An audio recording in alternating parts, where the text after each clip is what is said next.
And that's right, it's us. It's Mr. Young. And it's for in the building. How are you, brother? I'm doing all right. Coming to you on a Sunday morning. Yes, it's one of those shows. Thanks for joining us nonetheless. And you can tell the Sunday morning vibe and the Tuesday afternoon vibe a little bit different, you know? No, it's okay. I mean, I think it's worth the less energy because we have the energy brought to us by our guests, bro. That's the difference. Yes. Right? Actually, you know, I want to have I have a thing with what you just said. Less energy, bro. Once we start talking about AEW All In London, bro, we're gonna bring the energy, all right? Because man, what an exciting! I can't lie, bro. I can't lie. Negative or positive energy? You just have to clear about. Must be clear, bro. All right. All jokes aside, right? Yes. Don't get your pitchforks out quite yet. We are going to do a little bit of a preview of AEW All In London. It's one of their big events. You know, their WrestleMania, as it were. We'll gauge our hype level in just a bit just by looking at the card. Okay, first of all, right, I completely forgot it was next week. Okay. I completely forgot AEW All In was next week, bro. We are starting this off on a bad note. No. It's nothing wrong with them. It's just that there's been so many things happening in wrestling. It's a you thing. It's not me. It's you. Is it? Oh no, it's not you. It's me. Sorry. Yeah. Situation. I mean, usually it's them, but really it's me this week. Like I really forgot, and of course I think. We are still basking in like some post SummerSlam and then like Bash at Berlin. Things are happening really fast at WWE. I think once OTC came back, bro, like everyone also like forget what the hell is happening everywhere else. Everyone just focusing on this dumbass solo sequel and you heard that meme? They say the Ula Fala and the bracelet is the two most over things in WWE right now. Bro, we said it a few weeks ago, remember? Somehow they've made a necklace and a bracelet more over than every single one of their belts over at AEW.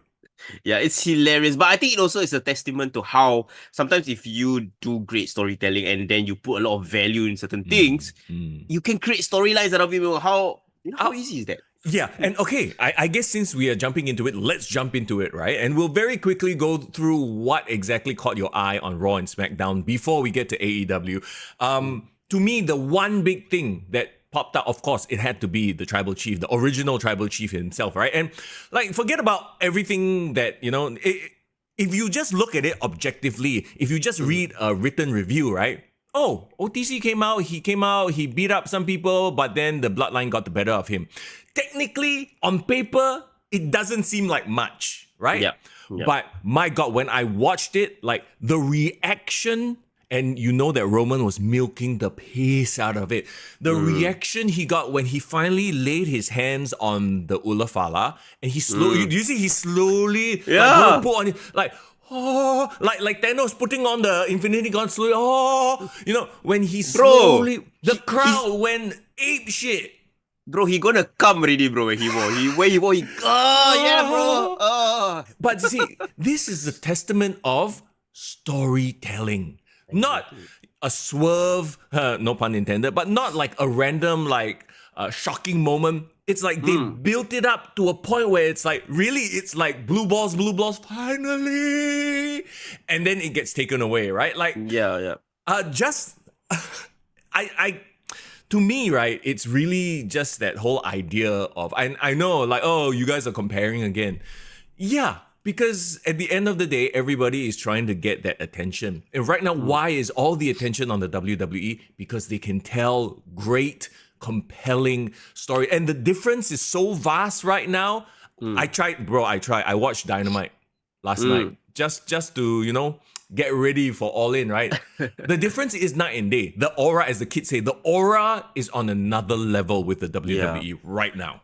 No, you gotta be fair as well. Like Triple H era, right? I think what they've done well is really built up back the aura of a main eventer. Yes. I think for too long, remember when we were trying to shoehorn Roman Reigns as a top babyface? He had no aura, bro. He hasn't earned it, bro. Yes. So I would say, right, you know, if you're Booker 101, like, you need to make that potential babyface that you're trying to push into that main event go through that whole villain arc, bro. I think once you get through that, once you pass through that villain arc, make it on the other side, become the redemption story, then Ah, I think it's fully deserved because the fans and the audience also like know that okay, we have struggled with him, we have yeah. seen how much he deserves. And one other thing, right? One thing I want to say about that particular segment, right, Mm, is I think the reaction was so great for him wearing that ulafala yeah. because people were expecting somebody to interfere right before he wore it. Yeah, yeah, yeah. Right. So Yeah. when he wore it, they were like, "Hey, shit, he got it back." Yeah. Oh, okay. Oh, But I think that was the perfect just to delay a yeah. bit that Just gratification. yeah. Yeah. Just give you a little bit of a, a release, but then no, fam. And the way they've set it up also has been brilliant. If you think about it, right? Jacob Fatu has not once made himself look bad. Yeah. Yeah. Remember the whole thing where he jumped off the top turnbuckle onto the table and Correct. then he injured himself? Yes. Remember? So he eliminated himself so he didn't have to be taken care of by Roman. And Mm. now that I look back, I'm like, oh my god, this is like brilliant booking, right? In that at no time has Roman made Jacob Fatu look bad, and right now the whole idea with the end of SmackDown is that Jacob Fatu beats down Roman Reigns, and you see Roman Reigns selling like going to die like that, and then freaking Yeah. Jacob Fatu comes out with the boot, the ankle protector. Correct. Correct. He was just running around with the boot on. I'm like, what the hell, bro? Bro, it's not as it's like some people say, hey, why you never sell your injury? But I would dare say, right, Mm. he made his injury look the injury made him look even more badass because he Yes. can do all those things. Yeah, it's like nothing to him, you know what I mean? It's like a bit of pain, whatever. So that's how they're selling him. That's how they're pushing him. This I is love it. crazy werewolf, right? Yeah. So, yeah, the booking so far, well, other than, like, let's not Your bring up Tama Tonga and our favorite man, Tongaloa lah, Tangaloa is still the best. No, no. One other thing as well is like I saw you when you put it on Discord. I was thinking to myself like, bro got super kick with an Mm, ankle protector. If you think about it, right, yeah. it hurts like shit, bro, for the guy Bro, taking it, right? technically, it's a foreign object, bro. It's a big plastic cast. Yeah, yeah. You know like how last time Undertaker kena the cast by Oh, Brock Lesnar, and yeah, then everyone yeah, thought like, okay lah, he poor guy paid, but then that cast became a weapon to yeah, beat yeah, his yeah, ass with. yeah, So yeah, I love that. It's very old school, very very yeah. old school wrestling angle, bro. Okay, to be fair, the rest of SmackDown was a little bit like, I know they're still trying to do the whole thing with the Jade and Bianca, and now Naomi is part of that group, Yeah. versus the UK girls. Oh, that Blair Davenport. Can we roll back to like the Sure, start of SmackDown because I sure. actually tried to watch it live, and okay, people say we don't criticize WWE, right? Oh, okay. But I gotta say that opening segment was shit lah. Wait, remind me, what was the opening segment? See, this is the problem, I'll tell you, with SmackDown right now, right? Yeah, They yeah, yeah. rely very heavily on Roman Reigns to a point where everything, it's like, you know what it is? It's boxing. If you ever Yeah. watch boxing, right? The whole card is sold on the main event. Like, nobody knows who is in the mid card or in the opening match one, for boxing. It's only the main event. But that draws Yes. Yeah, yeah. people. So you're relying on Roman to create their interest, and then all Mm. this like weird shit that happens, like we will stick through it lah, or we'll Yeah, put up yeah. with it so that we go back to the main event. But Mm. the opening segment was Tiffany Stratton Oh, yeah. doing some celebration for Nia Jax. Okay, I'll tell you what I like first. Okay, Yeah. like I actually liking Nia Jax aura right now with her with the crown, her Yeah. as the queen of the ring. And then there's somebody put in the comment, I fucking laugh. She stole that crown from Sauron, is it? From Lord of the Rings. It does look, have a medieval evil queen Yeah. vibe, right? Yeah. You know what is crazy? Mm. I was kind of thinking to myself, actually, Nia Jax like showed quite a bit of personality here. Yeah, yeah. So the best thing about this segment was actually Nia Jax. So like those people, naysayers, aka our favorite Edison, guy, hello. Edison. What's up, brother? You know how we hated when she returned so bad that he wanted to switch off the Royal Rumble. Mm-mm. that was the first time. But then she also came back. And remember, she destroyed Rhea Ripley. And everyone said, "Alamak, she's gonna injure Rhea Ripley, right?" Yeah. I'm gonna take it back. I think since she has won the title, since she has re-established herself, she's been great. I might even say I'm liking the music even better. It's actually kind of Oh. growing on me. Not like most. It's not that's the old one, right? Yeah, yeah. No, but that line is still in there, lah. I will Yeah, say, yeah. I feel like she's booked better. Yes, that's the word. Mm. She's booked better. I think she's treated better. I think Triple H knows what her strength is. Because right, you need one destroyer Yeah. in the women's women's roster, right? That has that like it creates this extra like diversity there. not just diversity for sake of diversity, but I really think like you have a destroyer, you can build so many potential stories around it, right? Yes, yeah. What I didn't like is, and this is weird to say because I love Tiffany Stratton in the ring. Mm. I've seen her work, in person. Yep. But here, I do not know what is it about the dialogue they gave her or like, having her start the show. Yep. But her personality is not strong enough to carry her acting. Okay, I will agree with you 100%. As Mm-hmm. much as I enjoyed Pretty Deadly in NXT, I'm sure they were great in NXT UK. They came off very cringe. Like it was like Yeah. this is the sort of stuff we used to cringe about in the Vince Yes. era. And somehow a little bit, and maybe, Trips, Papa H is like, okay, like let them give them something, let's see what they can do with it. And oh yeah, no, I 100% agree with you. Tiffany Stratton was very like annoying almost, even though the crowd wanted to cheer her because there's still Yep. that Tiffy time thing, right? Okay, I do see where they're going in that they're setting the planting the seeds, right? Like Nia was a bit of a meanie to everybody there. It's like, bow to me, you also bow to me. And then Tiffany was so they've sort of planted it there, but then it didn't quite happen. Yeah, yeah. And another thing is like, that musical segment was really reminded me of a Vince Bruce Yeah, Pritchard era, yeah, it very was cringe. Yeah, but the on the upside, I like the idea of Pretty Deadly being like the so-called the jesters for Queen Naya. You know what I mean? I think it's a sure. nice presentation, and then having like Tiffany kind of being a hype woman. That whole thing works, right? Uh, But my second question is, why is it Maya Yim saving the day? oh, Why is it Michin saving the Michin. day? Yeah, I think they needed something to do. They needed to give her a match. Michin Yeah. is one of those one of those talents that they sort of bounce in between NXT and Mm. SmackDown, and she's now become like a Natalia. Once in a while we'll show up. Yeah. I'll get in your Utility face. girl. Yeah, like okay, we need you to do a side quest, have an opponent. Okay, you have a match. Like Yeah. like she's become that sort of a player within that ecosystem.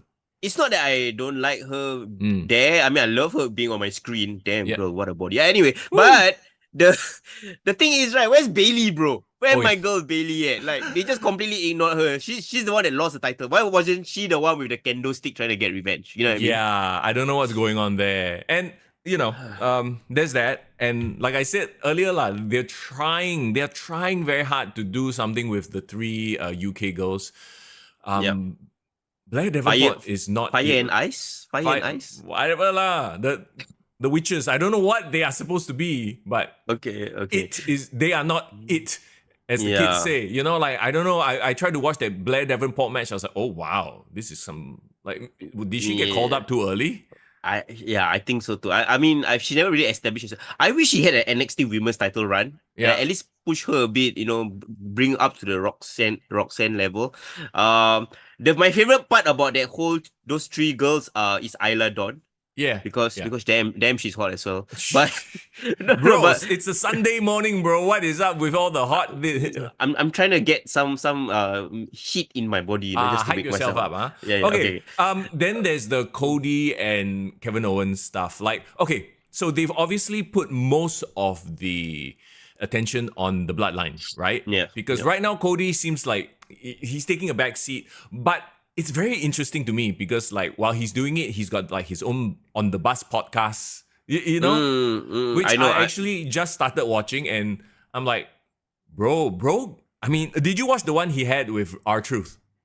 I watched the R-Truth one and the Randy one. Yeah. Right. But I haven't watched the others. I knew you would watch the Randy one, by the Of way. course. But the R-Truth one, he has this sort of a mock rivalry with R-Truth. And I'm like, No. the whole time through, I'm like, oh my God, he would be so good as a heel. The Homelander comparisons are legit. Like, Okay. one day, if he does decide to turn heel, I think it would be so epic. Would it be interesting if the roles were reversed and Cody is the mega uber heel and Roman is the good guy? I think it would. I think, maybe in a year, not now lah, obviously, right? In a couple of years, I think we would all be ready to see that. Then you see like the two different arcs. One became villain, one became, it's like, Very interestingly, you say this, right? Because, the one of the best rivalries of the Attitude Era, right? Stone Cold Triple H. Oh yeah.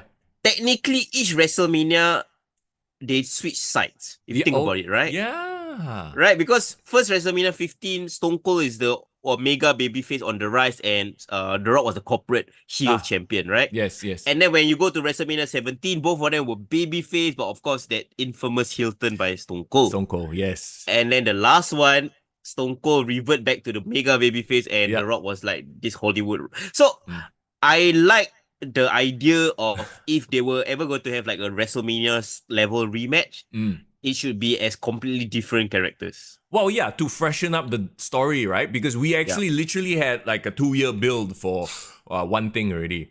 Yeah. So okay, anything else stand out to you on SmackDown? We'll backtrack a bit and hit Yeah. Raw in a few But seconds. so one thing I wanted to say, because on that note about heel turns, right? Do you think this match would be so much better if Kevin Owens were to turn heel before this and then establish that dynamic as a heel babyface? Or do you want it to be a pure babyface versus babyface, like you are my friend, we're gonna fight kind of vibe? Okay, you know what? There's a part of me that is saying they should just keep Kevin Owens babyface because he's turned too many times already. I don't want him to be that like big show type of fella who's just like back and forth, back and forth. But I Okay. also agree, and this was discussed in our Discord, that they do have a babyface problem. There are too many people who are over as babyfaces. Yeah. Yeah. And it's a good problem to have, mind you. It's a good problem to have. WWE Triple H has made it to a point where like they have multiple main event contenders, which is great for business. Their business. I agree. I would even argue, right, you don't need to have too many heels Yeah. because remember in the Attitude Era, remember that 6-man Armageddon Hell in a Cell match? Yeah. The one with Rikishi falling off the cage. That one. Correct. Like to me, the biggest heel. I mean, they were trying to push Rikishi as the heel, but he wasn't on that level. Yeah. But the biggest heel in that match to me was Kurt Angle. That sniveling, wheezing heel. So I feel like this is an opportunity for WWE to either bring up some of the talents who are like kind of almost there to be the main event heel.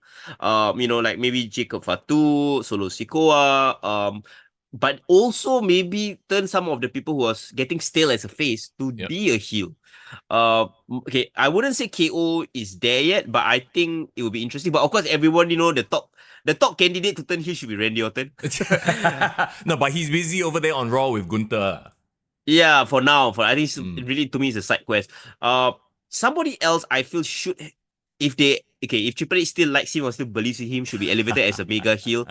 I think Austin Theory needs to really be that mega heel to, to just bring him up to the level and also help him work with all these top level stars. Yeah. Okay. Just very quickly on Austin Theory and Grayson Waller, right? As much as it's very weird because, like I've said this before, I wish they could be the same person.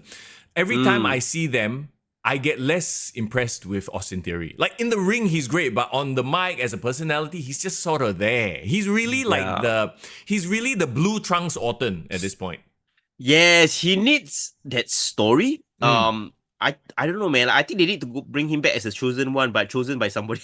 Well, so where are they going with this whole, like, they are running this thing where Grayson keeps getting him into trouble, right? All right, and it's been long running. It's almost like half a year already. So yeah, my question is, when are you going to pull the trigger on that? There's a turn. So this is one of like WWE's like question mark booking. Like it's like, okay, what's going on there? So okay, people always say we don't criticize, right? Come, the Bianca Jade group, what's going on there? Austin Theory and Grayson Waller, what's going on there? The 3 UK women, pretty deadly. What's going on there? Those need a lot of work, and let Papa H cook lah, as they say. Yeah, and I would even put LA Knight post Logan Paul in that list as well, because like another thing about the LA Knight as a US champion looks great, perfect. That title belt fits him like a glove. He comes out, still have very strong reactions, but bro, his contenders is now Santos Escobar. It's okay. Here's the thing. I believe that Santos Escobar can be elevated because, I really enjoyed his work in NXT with his faction, right? So I believe that LA Knight will be the guy to sort of like bring him into prominence. Yeah. But all those people that you mentioned, right, the men, right, I feel like Theory, Waller, all should be in that title picture with LA Knight. I think that will be the story that helps bring Theory back to relevance, because he was in the US title picture for a bit before he slipped out. So yeah, I would say SmackDown has a depth problem right now. Right. Yeah, Meanwhile, Raw is so much. It's so weird. yeah. Some years We SmackDown is swing. better. Somehow Raw being 3 hours is more watchable than SmackDown to me. I think SmackDown right now relies very heavily on the bloodline. Raw has like stories we can all follow on every single level, and a lot of it also probably has to do with them going to Netflix lah. Yeah, I think they're trying to plump up Raw so that it can be a huge hit on Netflix. And I can see it makes a lot of sense. Yeah. How like Cody is suddenly becoming like a B storyline on Yeah. SmackDown. But that's I fine, don't. what? Yeah, but I don't get that problem on Raw. I do feel like Gunther they're trying to build Raw around Gunther. I can tell. Like Yeah. the centerpiece is there. While they still have, I would say they don't have B storylines. They have like A1, A2, A3 story, in my Yes. opinion. Yes. No, I agree with you 100%. And to me, the biggest, not miracle, but why did we expect any less? Because he's the best in the world at what he does. Talking about CM Punk and Yeah. Drew, and just thinking back on this feud where dude was injured and carried on. It's like this whole Stone Cold thing. Remember when Stone Cold was injured, but he somehow still got over even bigger Yeah. than ever? Yeah, That's yeah. exactly what happened with Drew and CM Punk. And then you compare his run in AEW when CM Punk was injured. And when he was injured, what did he do? Absolute Left piss off all. TV. Yeah. So it's like, wow, it's really a case of, and here we go into the comparisons, but you look at the mindset of both companies. Is there any question why one is doing so well, record business, and the other one is struggling?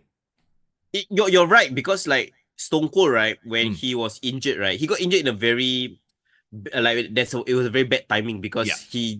he was on the rise. Yep. But the smartest thing that WWE did was keep him on television despite him being injured. Yeah, Remember and they did. not having do physical roles. Yeah, they did that whole angle where if he needs to become corporate, or if not he has to Yeah. retire, or like he has to Yeah. get fired. And then Vince McMahon asked him to apologize, but he said fuck you. Then he Yeah. made him pee. They Like they told stories. They just made this character larger than life, and that's exactly what they did. No, kind of what they did with CM Punk lah. But of course, let's not forget Drew had a lot to do with it as well. Yeah. And of course the smart thing because last week they had Seth Rollins get murdered by freaking Bronson Reed, right? Yeah. So you remove Seth temporarily from the equation, Yep. but you can revisit it back down the road nearer to WrestleMania season. That's fine. Yes. Then they can now fully focus on Drew and CM Punk because they haven't had a one-on-one match Nope. with no other interferences, right? Correct. And is it me, or it seems like they are building towards some sort of strap match style? Yeah lah. I mean, CM Punk has become quite known for strap matches, right? Like, wasn't that the whole thing he did with MJF at AEW? Yeah, it was a dog collar match. Dog collar match, yeah. I would say same style. Yeah. As much as we wanted Hell in a Cell, it does make sense that, given his age and limited physical abilities, a strap match makes more sense. I still think it can happen. If you think about it, strap match at Bash at Berlin, and then one final blow off at Hell in a Cell. Too much lah. No, he's not going to be at Bash at Berlin. I mean, he might be there, but he's not going to be there in the match lah. Well, we do not know. It hasn't been announced. There's still some time to build. But my favorite part of that whole whipping segment that happened on Raw was, do you see the photo that Drew McIntyre posted? The one where he had all the marks on his back, but his left arm was behind still with the bracelet. Yeah. I love it when the comments like pointed out and they were like, "Oh, bro got whipped, but still got time to show off the bracelet." He's the next level troller. Okay, let's very quickly pivot right now because we are a bit running short of time on this Sunday, right? Because we still have to review SPW's Hardcore Island 2, which happened this past weekend. But very quickly, we have to talk about AEW. Let's give you okay, we'll mention the match. Give me your hype level. Okay? Okay, sure. Come, let's go. Are you looking forward to this? Look, at the time of us recording this, I do believe they've sold something like 40...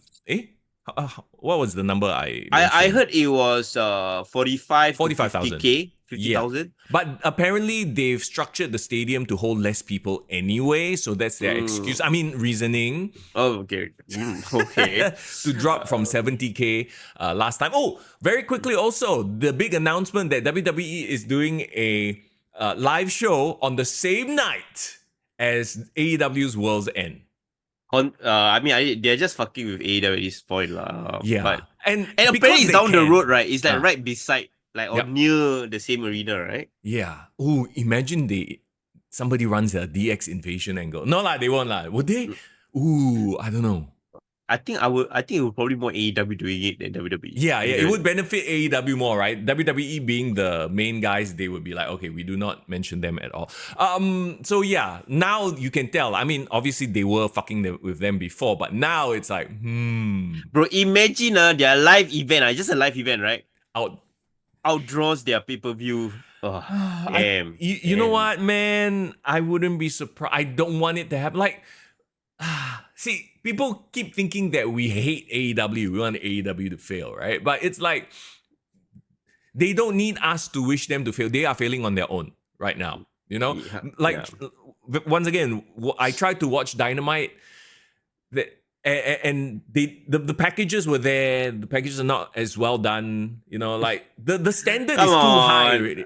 I mean, the Bryan Danielson one was really good. Okay, opinion. fine, but it's The Bryan Green Day Danielson. one. But it's Bryan Danielson. You know what I mean? We have more of a see. Once again, it's connection to the crowd. Swerve has no aura anymore. Like they are making him heel again, right? And it's like, but like you know, they completely missed the boat with Swerve. Anyway, here we go. Timeless Toni Storm versus the Glamour Mariah May for the AEW Women's World Championship. By the way, there are a lot of matches, so let's try to truck through them. I like this. I mean, the build since Mariah turned heel has been good. I do not know whether she's ready to become the champion yet. I think for the story to continue, I think Toni needs to have some sort of revenge. Okay, so how I foresee this match happening is Toni gets to beat the shit out of Mariah May, but then somehow she survives and gets like the fluke victory. Who survives? Mariah? As in Mariah May, and gets the fluke victory and then wins the title. And I think that will just enrage Toni Storm even more. Mina Shirakawa lah. If Mina Shirakawa somehow gets involved, she was interviewed on Dynamite. And yes, with very bad acting and trying to showcase that she's very sad and torn. Basically, she became she reversed roles with Mariah May because Mariah May was the person that they were fighting over last time. Yeah. But might be some Mina Shirakawa interference. I do not know how that will come into play. But my money is on Mariah May getting the fluke victory after getting her ass handed to her by Toni Storm. Right. Okay. That makes sense. MJF versus Will Ospreay. I think for a lot of us, this is the main event, right? This is the match that I would say was built up the best, my opinion. Only because the personalities at play, right? Yes. It's like a solid case of just talent saying, okay, we know this shithole is not going to book us right. Let's just book ourselves. And with everything MJF has been doing, you know, doing the whole American title thing, going into London, you can tell it's like classic heel shit. Yeah. Do you see the part where he tweeted to JBL, like say, I learned from this great American hero, and then like both of them giving each other props. I love it. I love it. Okay, so I see this as a young John Cena and Randy Orton, like at their first SummerSlam together, kind of thing. You know, if they book each other well, or they keep their mystique, or somehow throughout the years, right, they can be really the cornerstones of AEW in the midterm. They can be the Austin and Rock for the next couple of years. But it's very important how this first match goes. To me, if MJF drops the title back to Will Ospreay, Will Ospreay wins back the American/International Championship and converts it back, I'm fine with that. But only if that means MJF, you know, kind of goes back to the main event scene. Yeah, because I really want him to go back to the main event scene and make him the centerpiece again. For the World Heavyweight Championship. No, I agree with you 100%. In fact, I am 100% sure Will Ospreay will come out the victor here because A, he's in his hometown, and B, I know they're doing this whole thing with the Tiger Driver. I still think it's kind of like roll eye because of the whole like, oh, you know, but they're setting up a moment where he finally busts out the Tiger Driver. Yeah, and then destroys MJF, and then MJF can sell the injury and then come back with like fucking neck broken strap, and then can become full Bobby Heenan. Yeah, no, exactly, right? So it's kind of like one of those cases of, that's predictable, but predictable in a good way. Honestly, okay, never mind. Let's keep this positive. Okay, come. It will be a great match because we have two very great talents going at it. Yeah, if nothing else, that's that. And my money is on Will Ospreay. Let's go. Yeah, no, same. This is the hometown crowd, right? Jack Perry versus Darby Allin. It's a coffin match. Of course, it's a coffin match. I saw the vignette on Dynamite, not the one where Jack Perry halfway kena cut off for a commercial. Taco Bell, bro. I love Taco Bell. No, it's the one where he basically attacked Darby Allin backstage and then asked for a coffee match. I don't hate it. I know it's just another stipulation, but I think Darby Allin has really become synonymous with that match, and his matches. His match is really like I do enjoy it. It's violent, it's good. I remember the one we had with Ethan Page, and I think he did a coffin match last year as well with Swerve, right? Mm-hmm. Yeah, so like I don't hate the idea of him doing a coffin match. My only issue with this is, do you think they're gonna do a Cry Me a River break glass segment just for the lols of it? Yes, I do believe there will be a break glass segment because they just can't help themselves. But beyond, you know what? Actually, no, I hope not, because I want them to just move on from it because nobody cares anymore. Only the most diehard of diehards will give a shit about that whole break glass situation at this point, right? I really enjoyed Darby Allin's promo against Jack Perry. Like, he brought up a lot of like quote unquote real life sentiments that we have about Jack Perry lah. And they, like, that Darby will go and like throw himself off shit. It's going to be a brutal match. He's really like the Jeff Hardy. He really does give Jeff Hardy vibes in the same way where I think that there's a ceiling for him also. Yeah. Like, he will never be the poster boy, the guy holding the main title. He might get a main title run at some point, but he's never going to be the Triple H or the Rock or the Austin's level of champion. He will have a cup of coffee with the title. I think that's pretty fair to say. But my question is, do they need to keep the title on Jack Perry to keep this whole elite thing going? Or like, fuck it, just end it, let Darby get the title, let Jack Perry slide down back the card? I don't know. See, here's the thing. I don't care. Like, I literally don't care about Jack Perry, right? It's not, I hate him so much, I want him to lose the title. It's I don't care. He has no aura. I mean, that photo you drew, McIntyre, I think destroyed whatever is left of that aura. Okay, let's move on to Mercedes Moné with Camille versus Dr. Britt Baker. So I saw the match on Dynamite, Shida versus Moné. Not a bad match, right? I believe Bubba Ray brought this up, or somebody brought it up, with the way they've booked Camille, right? Why is Shida backing up Camille? Camille should be the China, should be the bodyguard figure where just stands there and you can't back her up. Because I don't know if you noticed, there were moments where Hikaru Shida is like stepping up to Camille and Camille's like backing up. I'm like, what are you doing? Yeah, she gotta like stay like badass, like stay her down. Because she is she's a brick house, right? That's the whole point. That she's like this menacing figure. So already to me, they're kind of dropping the ball on this whole. Like, Moné, Camille is obviously like a Diesel, Shawn Michaels, China Triple H sort of a vibe. Yeah. Bro, every time I see Camille in AEW, my head goes to like, oh, imagine she's in NXT right now, being built up really, really well. Yeah. Man, she could have been a beast. But anyway, but with the match itself, the potential of Moné and Britt Baker, this is actually one of the matches I really want to see. I like Britt Baker. I've always liked her from the start, and she just came back like, like fucking fit now. Became way hotter. I think too hot for Adam Cole already. I think Adam Cole. Stop it, bro. Stop it. But I think even the controversy of her having that backstage suspension with MJF, I think has added a bit to that. She don't give a fuck. She's a bad bitch vibe. I don't know. I like it. I like her being an ass as well backstage and having all these issues. Because we need somebody with an ego for the women's division, bigger than Mercedes Moné. That said, I think Moné should actually retain here, thanks to Camille. I think Camille should get in the way. I think Moné is still very early in the AEW run. I think, they have committed too much money on her. They need to make her the biggest star. Exactly. And never give Moné the microphone ever again. All right, let's move on. There's a Casino Gauntlet match with Orange Cassidy in it. I don't care. Let's move on. Wait. The stipulation apparently says that the winner of this match gets a future AEW World Title shot. So there must be somebody that's worth rooting for in that match. I don't know. Orange Cassidy lah. Like, everybody else is involved in the match. Is he the only announced person? Yes, that's the thing. That he's still on this Sunday morning, he is the only announced fella in it. So who knows? But they've done this so often. See, once again, this is conditioning, right? All television and live event watching is conditioning. They've conditioned us to know that they do this every single time, and it's gonna be some random dude who's gonna have an excuse. This is their excuse for having that match on Dynamite. That's it. And the champion will still be the champion. You know what I mean? This thing usually has no stakes. Bro, watch Orange Cassidy win this match and get a world title shot. You watch. Okay, sure. Even if he does, he will not win. Unless really Tony Khan is like, freaking, let's do it. I don't care. Swerve, bro. I'll do it for the swerve. I love it. Nah. Blue balls him. But I don't care about this match. But if they bring someone back or somebody comes back from his injury, that'll be interesting. But whatever. Oh, didn't freaking Park have a promo and he basically on Dynamite talked about how in 2 weeks I'm gonna face the winner of the international championship winner. I'm like, oh my god! Like look, we all love Park. We think he's talented, but he's from storytelling perspective.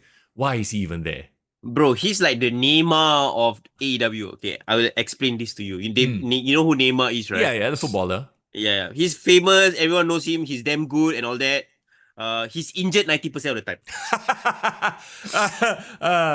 I don't think it's because of injury that Park isn't there though. It's his dates, right? His contract is so flexible because Tony Khan loves everybody, right? Lets everybody do whatever they want. So nobody can tell a long-term story because they're never there.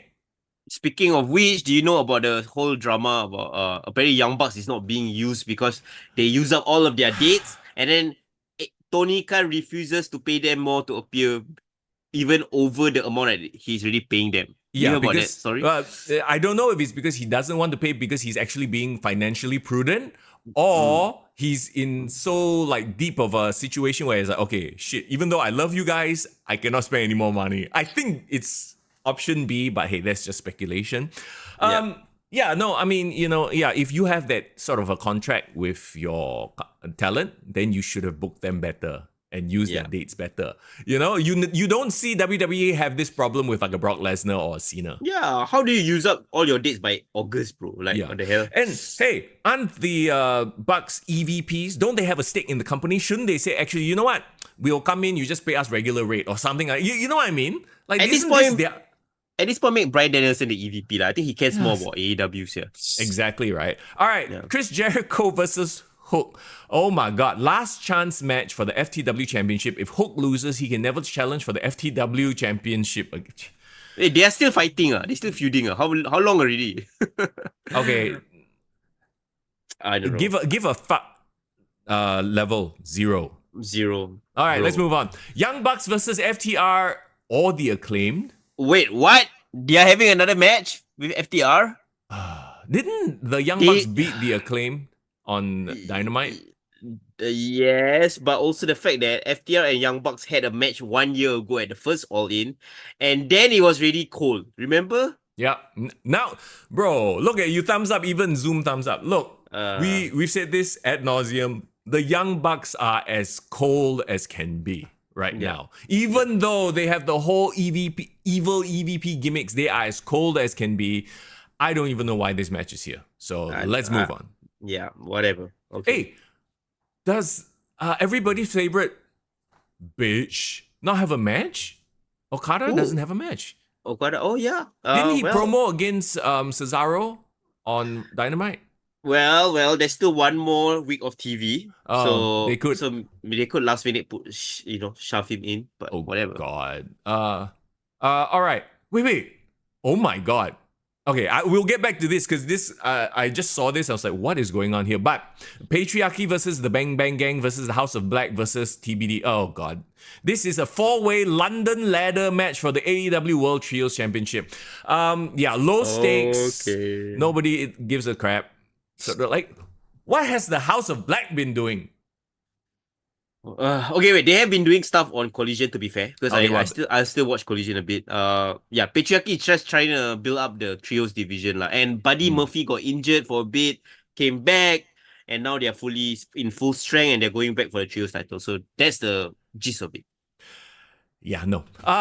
Before we go to the main event, right? I very quickly want to mention that the pre-show has a mixed tag match. Okay, Okay. it immediately caught my eye because I was like, huh? Chris Statlander and Stokely Hathaway, right? You know they are the thing. They are heels, right? Together versus Willow Nightingale. So I like Chris and Willow actually, having a feud. Yep. You know who is Willow's mixed tag team partner? No. And also Stokely Hathaway is a participant in the match, huh? Okay, gotcha. On the other side is Willow Nightingale and Tomohiro Ishii. Oh my gosh. For fuck! What is this? Oh well, okay. So is totally gonna die or what? What's gonna happen? I guess, but why? What Okay. does he? I'm sure we missed some skit that explains the connection. Yeah, But clearly we didn't watch enough AEW TV to understand how this happened. Like on the face of it, you see this on a poster, you're like, huh? Why? Bro, just make it Chris Statlander and Willow Nightingale are happy already. Okay. They will be having a match at All Out, which is actually to me the more exciting match I want to watch because they've actually they have a legit story built through Monet the and the TBS championship. Yeah. Okay, this might be a hot take, but I'm actually more invested in that match than the other two women's match. Only because I actually like that. I like them as workers more. As in Chris and Willow, not the Stokely and the Ishii part. I don't give a crap about that. Chris and Willow all are actually solid workers. I've always enjoyed a Willow Nightingale match. Great babyface fire. She's solid in the ring. She's great. Chris Statlander in this iteration of her is good. Like no alien nonsense. Just her being a badass. Like she's big size as well. She actually to me she's the same size as Camille in a way. Yeah. So this could have been their women's title match. Had it not been for the multi-million-dollar signings, had it not been for, Monet coming in and taking all the shine, Britt Baker coming back. So I actually do feel a bit poor thing for Statlander and bro, Nightingale. I dare Tony Khan, right? You dare? Yes. Can you, at the end of the year, do an accounts, go look through your finances, and then go look at your roster, see who's wasting your money, and just let them go. Let them, you don't need, like, all bro, this overpaid. He could cull half of his roster. Yeah, and it will still be a strong roster, Yes. let go of the big... Because, right, I feel like if you keep paying them so much, and then they're not doing shit, and then, like, it sets a precedent, right? WWE is not gonna pay for these talents. They're like, they already, like, shit at AEW, or they're not drawing, right? Yeah. So the fact that the only one that is a fool is Tony Khan because he's gonna keep paying people who are not actually making an impact in his business. Well, I mean, what have we been saying for years? Okay, main event: Swerve Strickland versus Bryan Danielson, title versus career. Okay, obviously they're gonna put the title on Bryan Danielson, right? Yeah. Because at this point, he still says he has a couple more matches to go. He's not gonna quote unquote end his career then. I don't want Bryan Danielson to retire. Yeah. I don't see. That's why I don't understand the stipulation because didn't he say he has still a few more matches in him or something like that? Like he still has gas in the tank. So obviously he can't lose here. I think he said that no matter what, he's gonna stop his in-ring career in 2025. Okay. So it's almost as if like, okay, even if he wins the title, he's gonna have a few months with it. So like, okay. Are they going to do a Sting thing where he wins the title, then he give up? Vacate it. Okay. And to throw the last piece of dirt on the burial ground of Swerve Strickland. Poor Swerve. Okay, I'm looking at it from another perspective. I'm looking at it as for AEW's legacy with the world title, they need to have Bryan Danielson on that belt history. Like, okay, this belt has been worn by Bryan Danielson. I want it for AEW's sake. Yeah. But it's just that like the way they are trying to milk it is like it's almost as if they also want to put over Swerve Strickland as bad as he's doing right now, but they still want to put him over. So honestly, maybe it's a credit to them. I really can't tell who's going to be the winner for this match. Okay, I tell you who will be the winner. It depends on where they put this on the card. It's as simple as that. If this is the final match, then Bryan Danielson has to win. If this is not the final match, if they in fact go with the international title as the main event, then, okay, so Strickland will retain. But I would argue that even if he's at the final match, right, and Bryan Danielson loses, it will be like a great like emotional farewell as well. Sure. But the way Swerve has been recently, like he's okay, fine. I get what you mean. I do get what you mean. Emotional Yeah. farewell. They can hug. Like Swerve, even though he's showing heel tendencies, will be all like, oh yeah, we had He a great walk match. away. He gives the Yeah. ring to Brian. Brian can say wave goodbye, Shawn Michaels style. I don't know. That's the thing. I really can't tell. Yeah. Even if the match is being placed lah. So I, hey, I I just feel like it's a bit of a shame that Bryan Danielson gets to wrap up his career not in the WWE. But then again, maybe it is yeah. fitting because he was always the indie darling anyway. Yeah, it makes sense for you to come back. Like how you remember the Hardy Boys announced that they want to end their career in WWE because they've always been WWE made guys.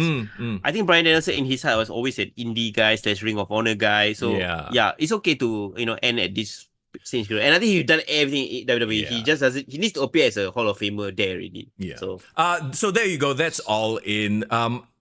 I won't watch it live. I'll probably watch it after the fact, yeah. just 2 matches at a time because there's no way I'm sitting there for 4 hours straight watching Yeah. this stuff, right? Yeah. But Yeah. of course, before we get to other stuff, some food right now. And if you're feeling a little bit hungry like us as well, if you're in the mood for some Malay cuisine, Indonesian cuisine, of course, we got to talk about our lovely sponsors, Lemaq.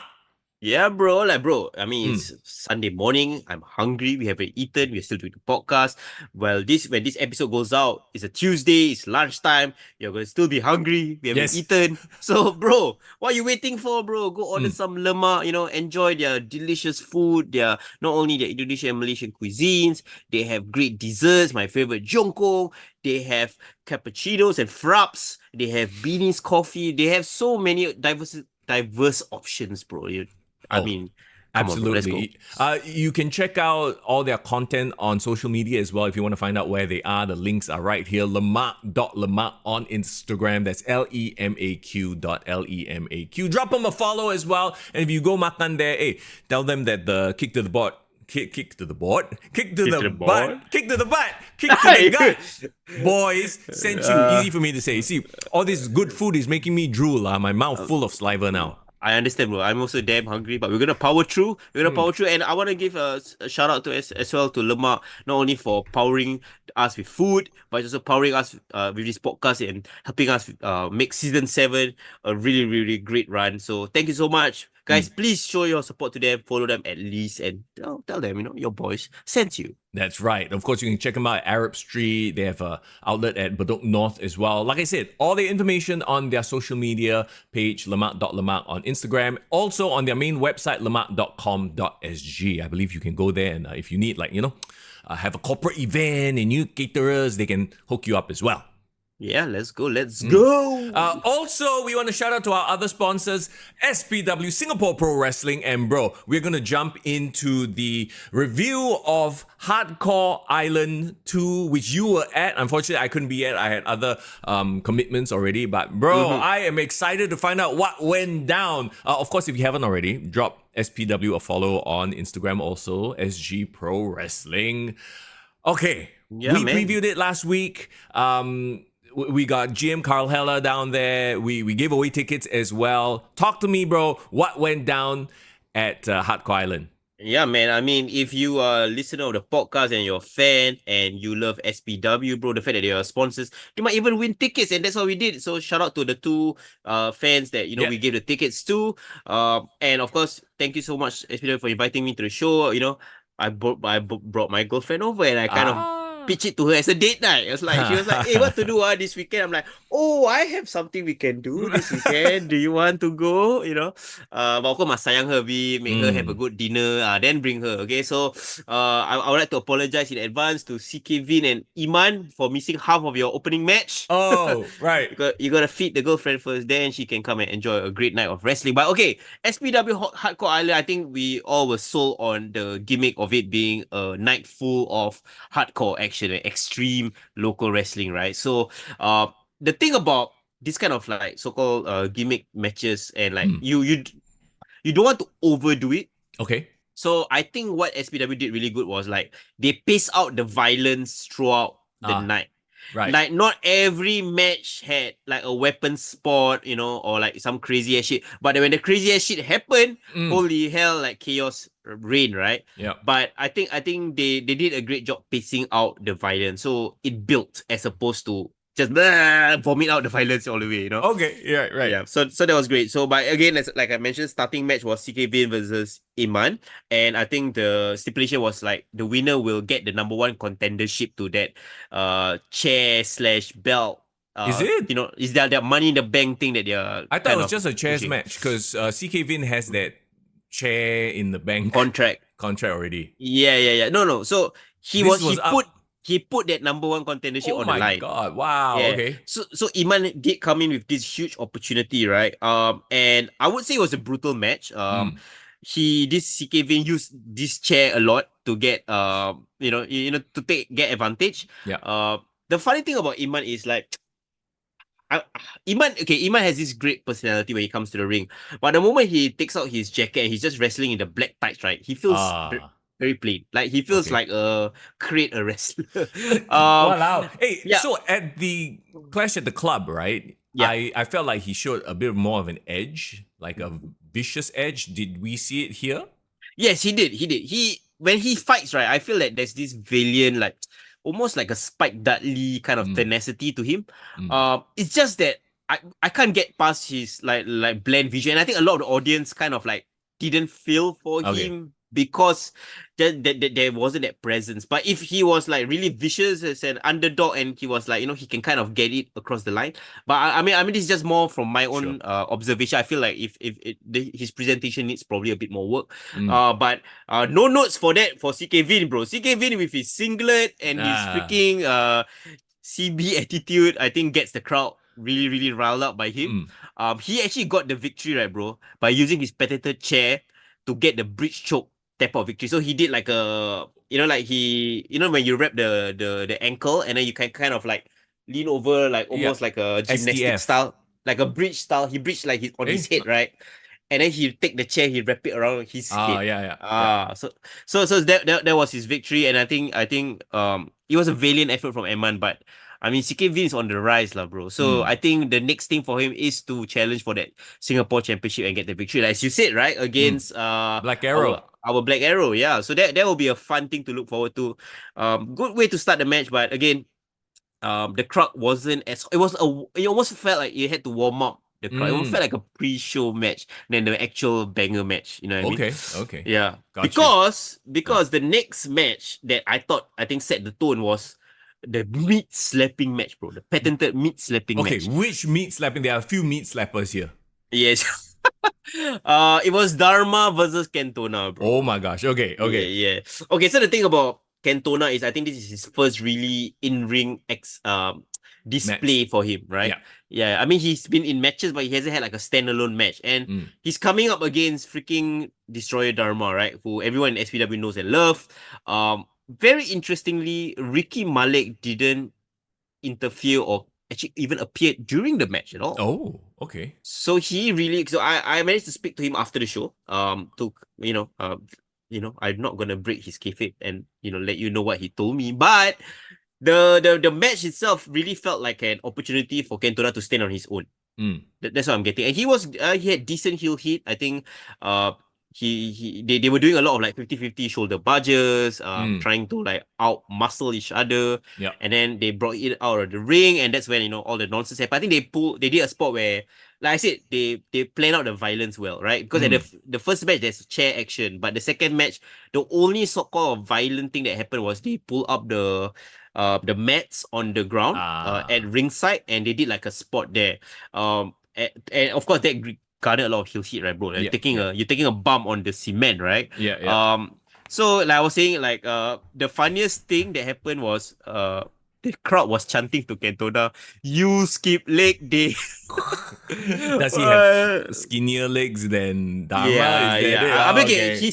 his legs was well accentuated by his skinny jeans, but keyword skinny. Okay, so yeah. Okay. But the only thing I had issues was they started off the match with multiple spears to start off the match, Okay. which to me was, from a psychology point of view, like why you start a match with spears, like Right. unless you are Goldberg and then you end the match in 10 seconds, lah. You get what I mean? Yeah. I rather they do the really old school warrior Hogan where they start off with test of strength and then then they slowly build up with a headlock and then run Yeah. the ropes and then shoulder. But you know what I mean? Like Yeah. You think visually that will work a little bit better for them being two giant guys, right? yeah. So like I like that. And even speaking of multiple Ultimate Warrior, right? Like Dharma did a choke slam and he ended the match with multiple splashes a la the Ultimate Warrior. So Oh. I would have loved if they kind of like paid how much more to that Warrior Hogan WrestleMania 6 kind of like layout of the match. Mm. It was a fast match lah. I think it was like maybe like less than 5 minutes. It Mm-hmm. ran not longer than six. So I think it was Oh. it was decent because they didn't overdo the posturing lah. Right. It got I straight to the see. point. So post match, and I was missing this guy. Ricky Malik appeared to thunderous boos. They were chanting Harry Potter. You know, my girlfriend really enjoys when this Ricky Malik comes out because like the heat, bro, Yeah. is dirty dom level, bro. Oh, wow. So credit to this Ricky Malik. This guy, I think whatever he's doing is really pissing off a lot of people. Mm-hmm. To the point, bro. So he basically said that just because at the end of the match, then Cantona and Dharma actually almost teased like a handshake, like Mm. oh a good job, you prove yourself, blah blah. But then Ricky Malik was like, oh, you think you're buddy now, blah blah blah. That's not the case. And then Cantona did a low blow, Ah, and yes. of course, Ricky Malik had to come in and have the last laugh with the encyclopedia, Mm. whack to the fella, whack Dharma on the head. I am waiting for that comeuppance if Yep. imagine Ricky Malik gets in the ring with Dharma. And yeah, I can really picture the match. Half the time he's running away. Yeah. That sort of thing. Yeah. Speaking of running away, and after he delivered there, the crowd was really incensed by him. He actually walked out around ringside to kind of parade. Ah. And I do not know, I can't tell, but some fella from the crowd just went up to him and fucking splashed his beer right at his face. Are Bro. you serious? Yeah, and then like things got really heated because Cantona was behind, right? And Cantona just fucking shoved the guy like crazy. And like I think injured Ooh. him, and that guy kinda like escorted out by EMT. So it looked really real. Okay. I'm So just saying that that was a great that really was a great spot to like not only garner some like boo like cheap heat, but like oh shit. Like yeah. someone was so pissed off, and the rest of the crowd was like, "Oh fuck, is that legit happening? This crowd?" Because after that, I think our ring announcer said, "Okay, guys, please do not attack the SPW Yes. wrestlers, even though you hate them, blah blah blah." So that was very interesting way to kind of like put him over even to another level of heat lah. Yeah. Mm. Okay. Powering through the rest of the card. So Jack and Cheese was up next against this Australian team called the Gym Bros. The Gym Bros. I saw Have the you- conversation on Discord, by the way. Have you seen Yes. the IG stories, bro? Yes. Shout out to one of the guy, Benji and Sunny. So Benji was the fella that looks like he comes across as a cross between freaking what's his name? The Queen lead singer Freddie Mercury. Ah. Yeah, and half naked Magic Mike show. Because my girlfriend, when she saw you, she was like, too much ass. Too much ass? Bro, the fella left like you had no need to imagine, bro, how his package looked like, bro. Everyone Right. and their mother could see it. Oh my god. It So was would you that small. Would No, not that it was small. I was saying that pour one out for my bro, poor bro. the undies was that tight. Okay. So what is their gimmick? Are they like a bit of a comedy act? Like They're giving me comedy act like basically they are like a parody of the 80s fitness boys with Yeah. their colorful spanks and like weird headbands. So that was their thing. So I would almost dare say they actually out entertained Jack and Cheese in this match. The Okay. crowd was really loving him. I was sports entertained. Yeah. And, But were they heels though? Yes, they were heels. They were Okay. heels. Of course, the Jack and Cheese were like, the hometown baby faces. Benji's ass was hanging out. Those was my exact notes that I wrote. Then she's ass is hanging out. Yeah, but I think overall, I think Jack and Cheese had great chemistry. I think they really need to get that run at the tag team titles, in my opinion. They finished off the match. Their finisher was a dive of I think CBK did a dive off of Jack. BGJ's shoulders into a splash. I think that was a great Oh, spot. Yeah, okay. so very entertaining. Okay, so now this is the match that I really, really want to talk about, bro. Loser gets caned match, bro. Ooh, I saw the aftermath and poor referee Ryan. I want to know actually, like, so referee Ryan, obviously he's mostly a referee, right? How did he do in his match? Is this his first official match in SPW? Like, as I a wrestler? I feel like he has done it before, but I'm not sure. I'm not sure. But Okay. this was really how to say like this was really his showcase match. Like I Mm. was talking to a lot of people. Uh they really thought that he was actually the biggest babyface of the night. Like he had Oh. the Wow. most I reactions. mean, we've known that he's quite the babyface, like quite a beloved referee for quite a long time already, lah. So I'm not even surprised in the least bit. But yeah, go ahead. Yeah, like okay, first of all, right, can I give a shout out to Bryson Blade, right? Mm, Bryson Blade, I think, made referee Ryan that night. Like mm. his heel hit was amazing. He was freaking vicious. Yep. He really beat the shit out of referee Ryan, but referee Ryan also fought back. Like it's not as if like referee Ryan laid down and took a beating, bro. Right, right. It's not like freaking is it not Mike Chioda? Who's the other one? Earl, no, like Earl Hebner, Earl Earl Hebner. Hebner Yeah. 1 to 5 fight and then get his ass beaten out. No, he looked okay. His outfit was really cool. Like he looked like a referee style Tajiri, his in-ring Yep. gear. Yep. You know what I mean? And I think Bryson Blade kind of was like that dickhead that was like taunting the crowd. So every time he was attacking him, he Mm. went and like postured to the crowd. It was all great. But my very interesting take away from this match is I feel like referee Ryan should wrestle more. Like Okay. he's decent in the ring. Mm. He moved fast. He was crisp and like smooth in his execution of moves. And I wish referee Ryan was wrestling more regularly so that I actually can grade him as part of our Singapore Oh. Wrestler Top 20 and actually he can qualify because I think you need 3 matches in the year. Yeah. Wait, then But who refereed this match? I think it was Sodic. Oh, okay, So okay. yeah, so Sodic of course was our OG, right? Hey, poor But Sodic, then if referee Ryan becomes a full-time wrestler, then Sodic have to do all the matches. Cannot. no, Right? no. So they actually are training another Oh, referee. There was this okay. Indian guy which I'm not familiar with who Ah, was new like guy. Okay, yeah okay. preliminary referee. But I don't mind if you want to push referee Ryan as like a proper wrestler. He actually can be a big part of the roster. I think, bro, he had legitimately the biggest babyface reaction because yes, even though he suffered a loss, very great finishing sequence though. He actually was going for a dive. And Mm. Bryson Blade did an RKO out of nowhere, bro. Oh, nice, nice. Yeah, so that was a great ending. So of course, I was saying like he got a bit of Spike Dudley energy to him. Mm. But yeah, the springboard into the RKO for the win, and then the crowd was shocked because the crowd was like, "Holy shit! Wow, he's gonna kena cane ah." Yeah. And then you know what happened? Bryson Blade's partner CK Vin came out, Oh, brought out a pair of handcuffs. of course. First of all, where you all get the handcuffs from? I thought illegal to own handcuffs in Singapore. Ah, yeah, Just those are gag one, joke ones. I mean, I hope so lah. But Either that or they probably got from the adult shop one. no, probably from some Channel 8 drama, they just steal the prop, Yeah, yeah. But anyway, yeah, so they handcuff him to the ropes, and Rev Ryan being the badass that he was, he actually like, okay lah, go for it. They actually strip him, so Mm. he was shirtless. And crazy thing, bro, I saw that Inch Chua was actually in attendance that night. Oh, Yeah, okay. because I saw her IG stories, and she was like taking IG stories and call Referee Wow. Ryan. Referee Ryan was giving off Sigma energy, for Wow. taking the Hey, shot. Yeah. local performer, singer, songwriter, Inchtra, big fan of pro wrestling apparently. Yeah.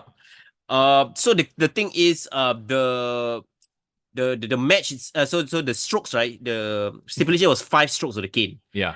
So after the first stroke, right, he started like welting. I'm like, oh shit, can you take 4 more? They really milked it out, bro. They really milked it out, Ooh. and they whacked like so bad that like by the third and fourth, people were telling them stop, stop, stop. Yeah. And I believe they didn't do 5. I think by the Oh. fourth one, they actually stopped him. Yeah, because it was really bad. But kudos to like Rev, like he was asking for more. But Yeah. I think it was sorry or what. Said no, stop, cannot. It looked so bad. Yeah. So respect to him, and I think the crowd gave him like standing ovation. So A new babyface star has been made, my friend. yeah, it is. And if you want to know my ratings for him, bro, check out our Patreon because whoo, he definitely was one of the stars of the night. So my respect to him. And if you do not know what I'm talking about, go look at our Kick to the Gut Instagram. I posted a photo of myself Yeah. with him.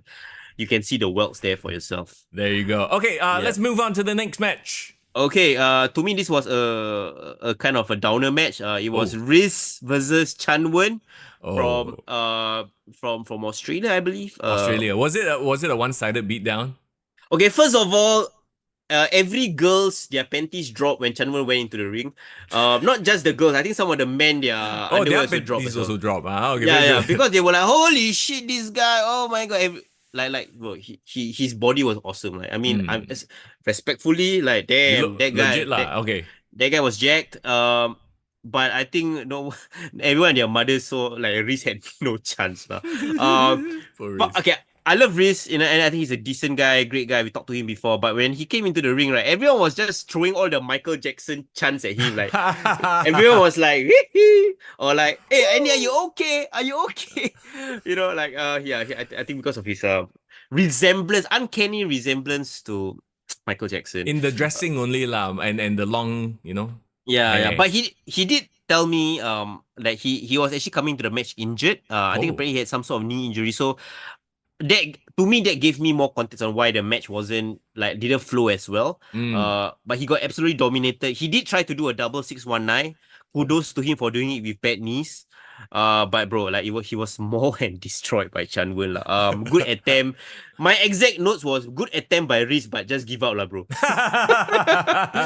Oh, poor fella, poor thing. fella. Yeah. Okay, cool. Okay, now we're at the second half of the match. So we had like a quick break, intermission, and we returned with the women's triple threat match, right? Mm. Uh, Alexis Lee versus Kaya Toribami and Miyu Yamashita. So Kaya Toribami is apparently from Tokyo Joshi Pro Wrestling. So she Yeah. was the one that wore the blue blazer style, Mask. pigeon mask. Yep. And Miyu, she kind of looks a bit like Lita. Her Oh. facial structure very much like Lita. So she has this very pretty badass kind of like don't mess with her, don't fuck with her vibe. So for this match, right, my gauge of the enjoyment of this match was from my girlfriend, right? Because I would say like, how do you feel about her, all these Mm. wrestlers and all that. I don't want to start any heat, but my girlfriend doesn't like Alexis Lee's. Like she said like she's giving like I don't like the energy that she's giving. Okay. So Well, I don't know. Alexis. Yeah, so Alexis, I don't know whether she's because she's wrestling as a heel Yeah. or not.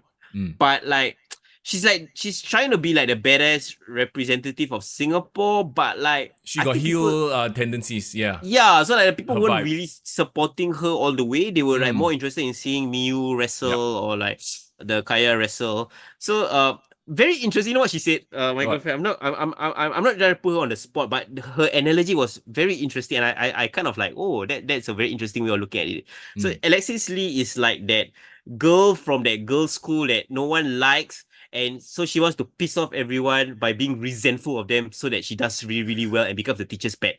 It's so specific. Then I'm like, girl, What? is there a specific girl that you're referencing from your girls' school days? Exactly right. It's like, But who do you hurt you? agree? Do you agree with that? Like, do you feel that Yes. that's the Yeah, case? sure, sure. There's probably Okay. an element of that in there as Yeah, well. yeah. But a lot of middle fingers, but I think she actually got a spear and an opportunistic victory over what do you call it? Al- The two Japanese wrestlers. so Alexis came out the victor lah.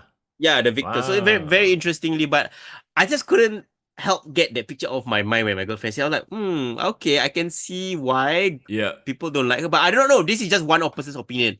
Mm, People might disagree. People might say, hey, Alexis Lee, I love her current character. I fuck with her. But yeah, I mean, I guess to each their own, right? sure. Okay, cool. We are powering through. This is actually the final match, and I have a lot of notes for this, Okay. bro. The main event, Yes, which the of main course event. is the State of Bastards versus Aiden Rex and the Horrors. Yeah, so the Horrors and Aiden Rex came off as a tag team. They started off doing sweet Ronaldo. I don't know what the hell that was.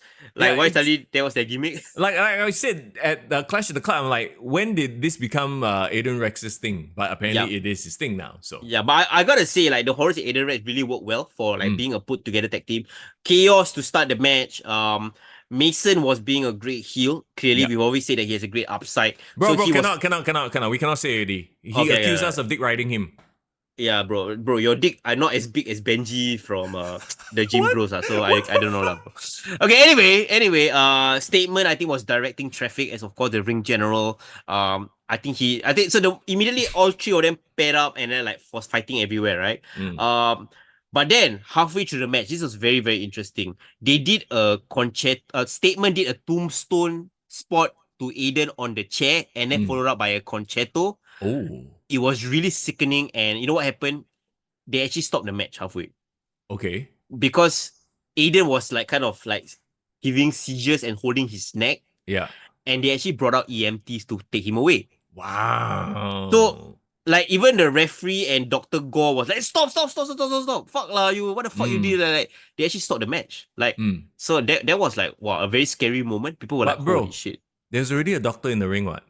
Dr. Go. No, that's why Dr. Gore stopped the match. He's like, hey bro, He's stop. It was too much. doctor. Yeah. Okay, So then Aiden got concerted carried out by EMT. So we were wondering whether it was a legit or yeah. an angle, right? So it became at that point a 3-2 advantage. Mason brought out a table that he spray painted "Fuck you, virgins, sincerely SOB." So that was hilarious. And speared Dr. Gore through that table. Oh wow. Okay, Yeah. okay. Okay, so this was when the third quarter of the match, right, was very interesting because Butcher Man emerged as the star. Okay, hear me out. Butcher Man did this crazy spot where Statement wanted to attack him with a steel chair, but he basically punched his way through the chair to his face. Wow. What mean Yes. through like is it through the hole of the chair or something? No, he actually punched through the chair and the chair flip. Oh, He he punched the chair lah. Yeah, he punched the chair, but his fist powered through the chair. Wait, he broke the chair? Over Statement's head. Yes. Okay. It's basically like a Bruce Lee, like the thing break and then Right. another head and he died. So like Right. that was badass. So Butcher punched through the chair, right? And then suddenly they brought out a ladder. So a ladder came into play, right? And they did a crazy spot where they did a superplex from the ladder from Statement to Butcher. Oh, to kind of end that part. So like okay, now there was ladders in play, there was tables. Things were getting crazy, right? You know what happened? What? Of course, Aiden Rex had to return Stone Cold style. Oh, of course. Of course, despite he was injured, he fuck care, he come in, he ran in, he did a crazy spinning DDT on a Statement. Crowd was roaring for Aiden Rex. So I would say Aiden Rex got the second biggest spot of the night after Referee Ryan, right? Yeah. For his return. This fella is amazing, bro. You know what he did? What? A fucking moonsault from the ladder, from the top of the ladder to the outside of the ring. Oh wow. On the crowd. Yeah, that was amazing. So on the crowd? No, as in like to the crowd side lah. Okay. So he had the ladder set up in the middle of the ring. He did a moonsault to the rest. Yeah. To everyone. So everyone just died lah. Right. Okay, so the ending of the match was Butcher brought out a bunch of Lego bricks, put it on a table, and did a wasteland on Mason into the Lego plus table. So oh god. That was the ending. And Butcher gets the victory with a very interesting stipulation that was announced on the night. Whoever pinned the Statement gets a title shot next. Wait, but Statement wasn't pinned. No, sorry. Whoever gets the victory, Statement put his title opportunity on the line. That means whoever among whoever gets the pin lah. Whoever gets the pin, yeah. But if the SOB get the victory, then they actually get a title shot. A tag team title shot. So that was the stipulation on the night. But they didn't lah. So now Butcherman is in line for a... Yes. Okay. So Butcherman is going to have a one-on-one title opportunity against... And I think, bro, this is a long time coming, man. Yes. He never had the world title run. So that is crazy. So it was very interesting. He actually, at the end of the night, he got on the mic and then he thanked everyone. And then he also said, I want to thank my wife for Who? Butcherman, you mean? Butcherman, yeah. And pronouns, pal. Pronouns. You gotta be specific. Butcherman gave tribute to his wife and the crowd started chanting Butcher wife. Butcher wife. Fucking hilarious. And apparently it was Dr. Gore's birthday month. Oh. So we got a huge round of happy birthday chants for Dr. Gore. And Dr. Gore, I think, ended the night by basically giving a shout out to Dante Chen because, Dante Chen wrestled at TNA on National Day. Yeah. So we got a Dante Chen chant as well. So wow. It was amazing, and I think they ended the night by saying that their next big show will be the anniversary show in November. So we got 2 months to build to the next card. So overall, it was really, really fun night. I think it was a great return to form for SPW. Lots of storyline progressions, and I'm really, really excited to see what's next. And for the rest of the ratings, you gotta read us on Patreon, bro. There you go. Woo, man. Okay. We'll definitely be at the anniversary show. I am hyped for it Let's already. go. Let's go. But yeah, there you go. That's SPW Hardcore Island 2, a fine city. Yeah, very fine city. It's good to hear that you had a lot of fun. And you know what? The crazy thing is, like, Singapore wrestling right now is heating up so much. There's so much wrestling. As a wrestling fan, you're a little bit spoiled for choice, which is always a good thing, right? And to that point, we're now going to switch over to our guests who are joining us on the show because talking about local wrestling, Grapplemax, they also have a bunch of events that are coming up very, very shortly. Yeah, brother. I mean, bro, it's a night festival. It's one of the biggest Yes. events, not in just in wrestling, it's in Singapore. The fact that Grapplemax is back as part of the night festival lineup, oh, we can't wait. So, guys, strap your belts. We're gonna have an interview with Greg and Joses from Grapplemax. And hey, joining us on the show as promised, it's Greg, it's Joses, it's Grapplemax in the house. Woo! Hello, guys. Hello. Hello, it's so nice to see you guys, man. It's been a minute. Hope you guys are doing great. Very busy, Yeah. I see. Always great. Yeah, we're still standing. Squeeze out Still some time in standing. between our gigs to have a chat with you guys again. Yeah, man, and we really appreciate you joining us here on a Sunday morning. Of course, leading up to 2 amazing weekends as we wrap up August, right? Like, you guys are going to be involved in the Singapore Night Festival, for crying out loud. Yeah. Back again, third time now. Yeah, Third time. yeah. So it's pretty Yeah. exciting to be back. Very cool.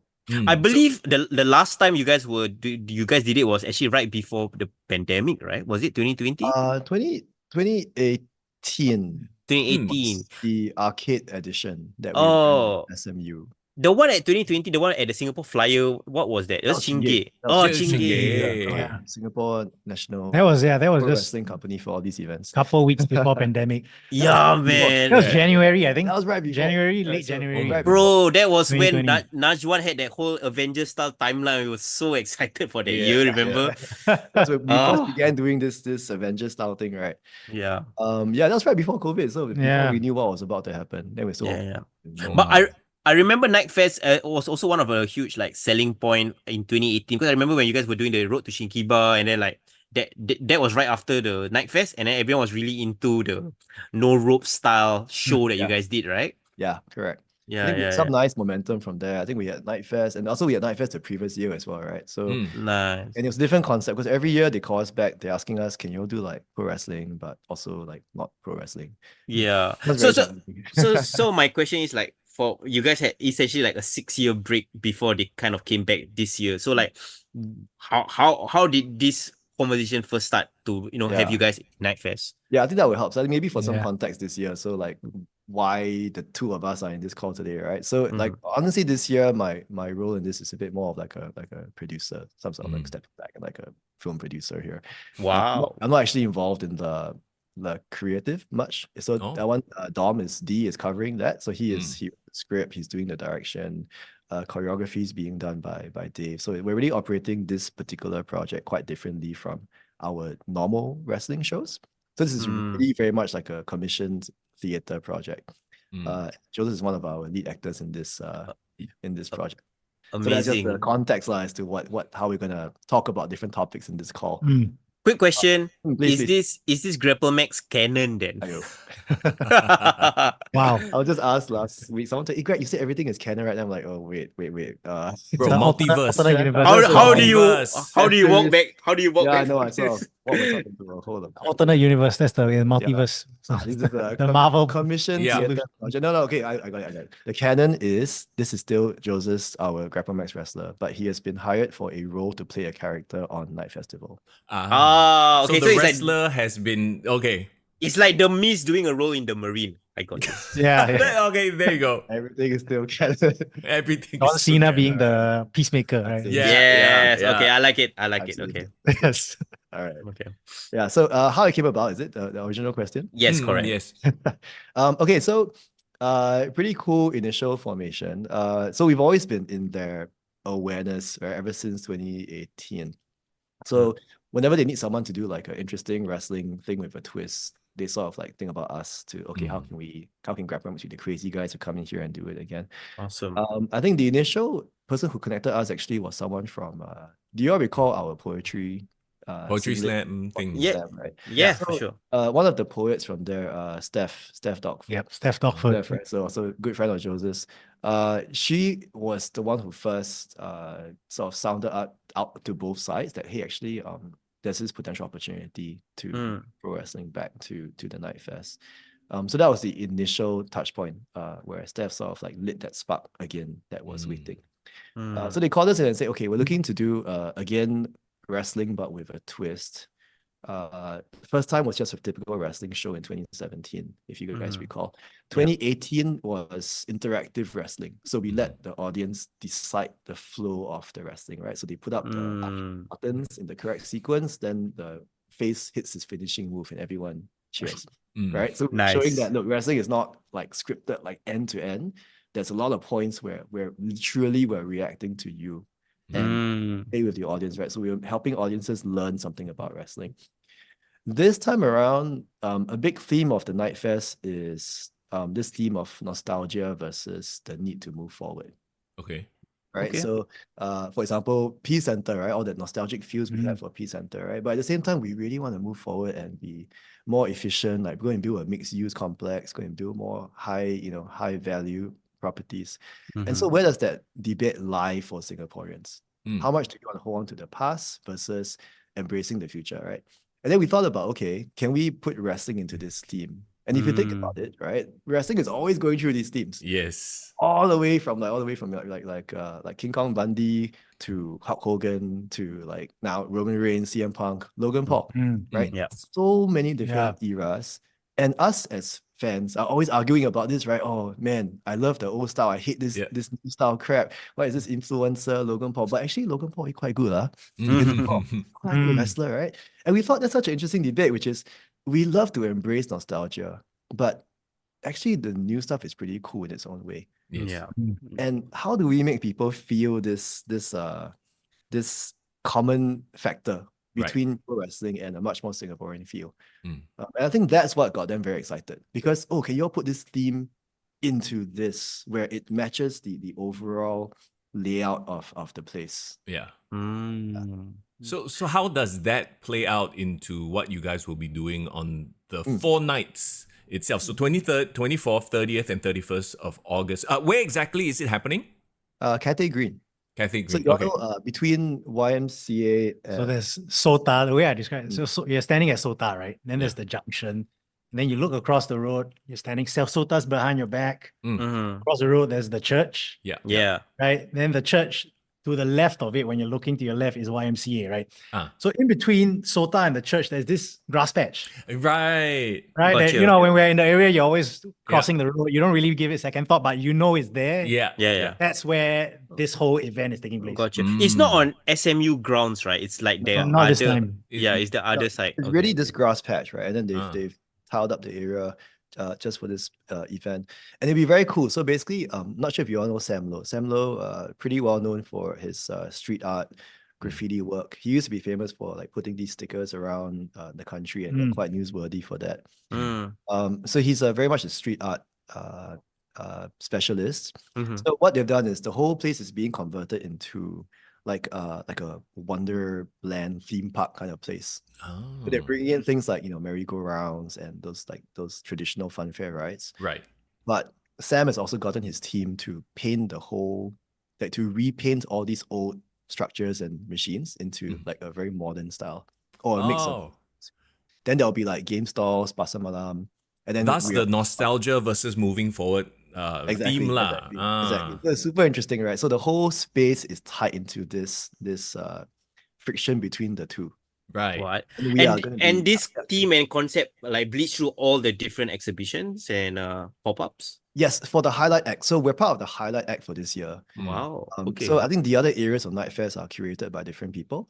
But Sam is the one who's working with us and also Spoken Bird, the poetry collective, which Joseph is also a part of. Yes.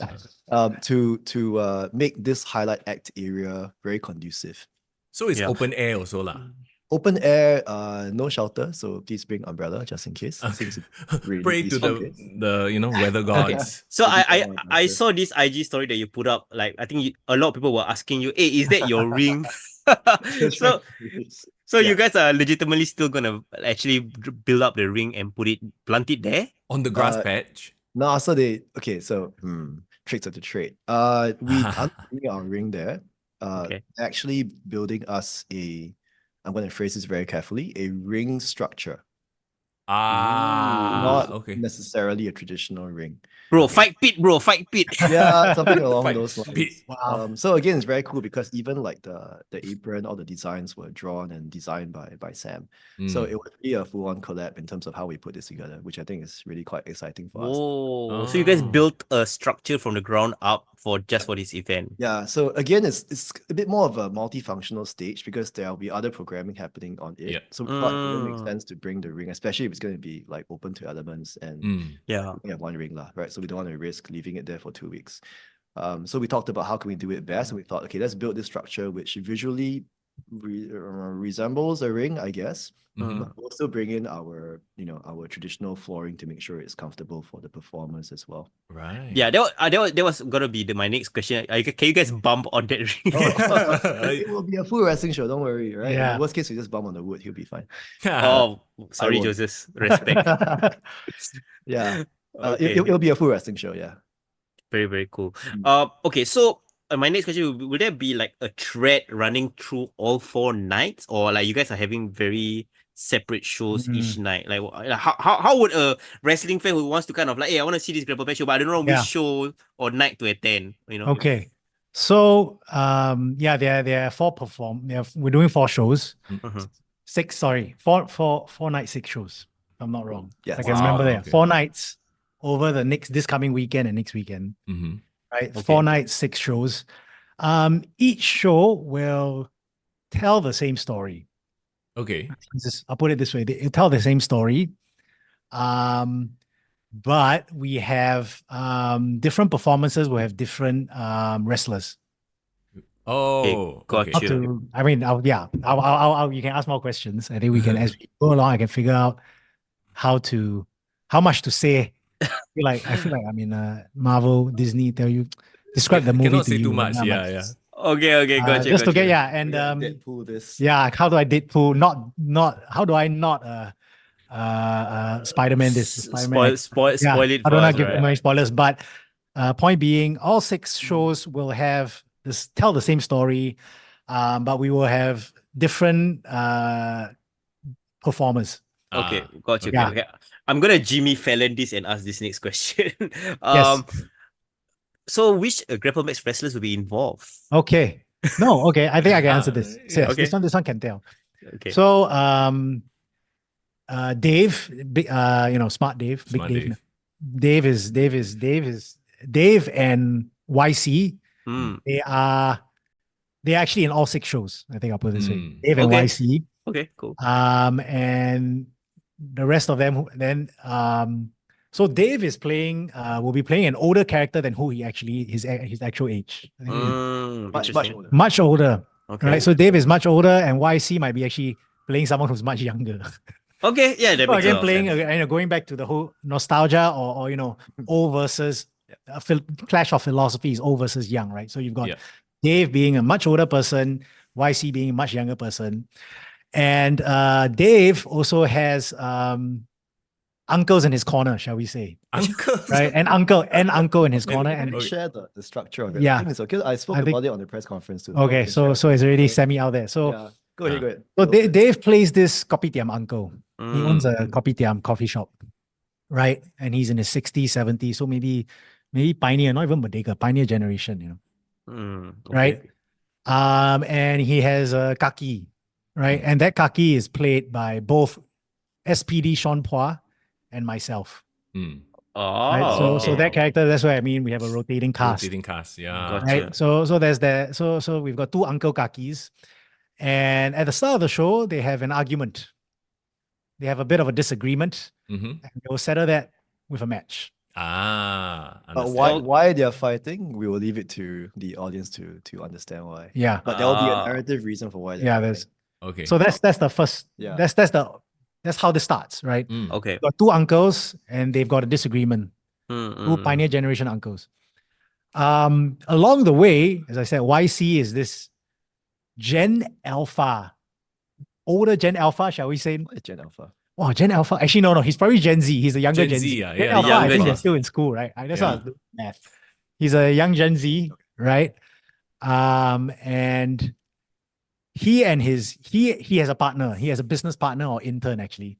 Mhm. So this intern, so there's YC, this influencer slash business thought leader, Gen Z. He Mhm. has an intern, and this intern is played by Ban Mm. and Devan, Mm. right? Who just made his debut in NWE.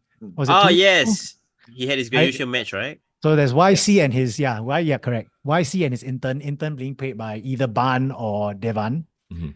So these two Gen Zs have an idea of, hey, Dave's character, Dave's Kopitiam uncle character. They have an idea how to modernize his Kopitiam.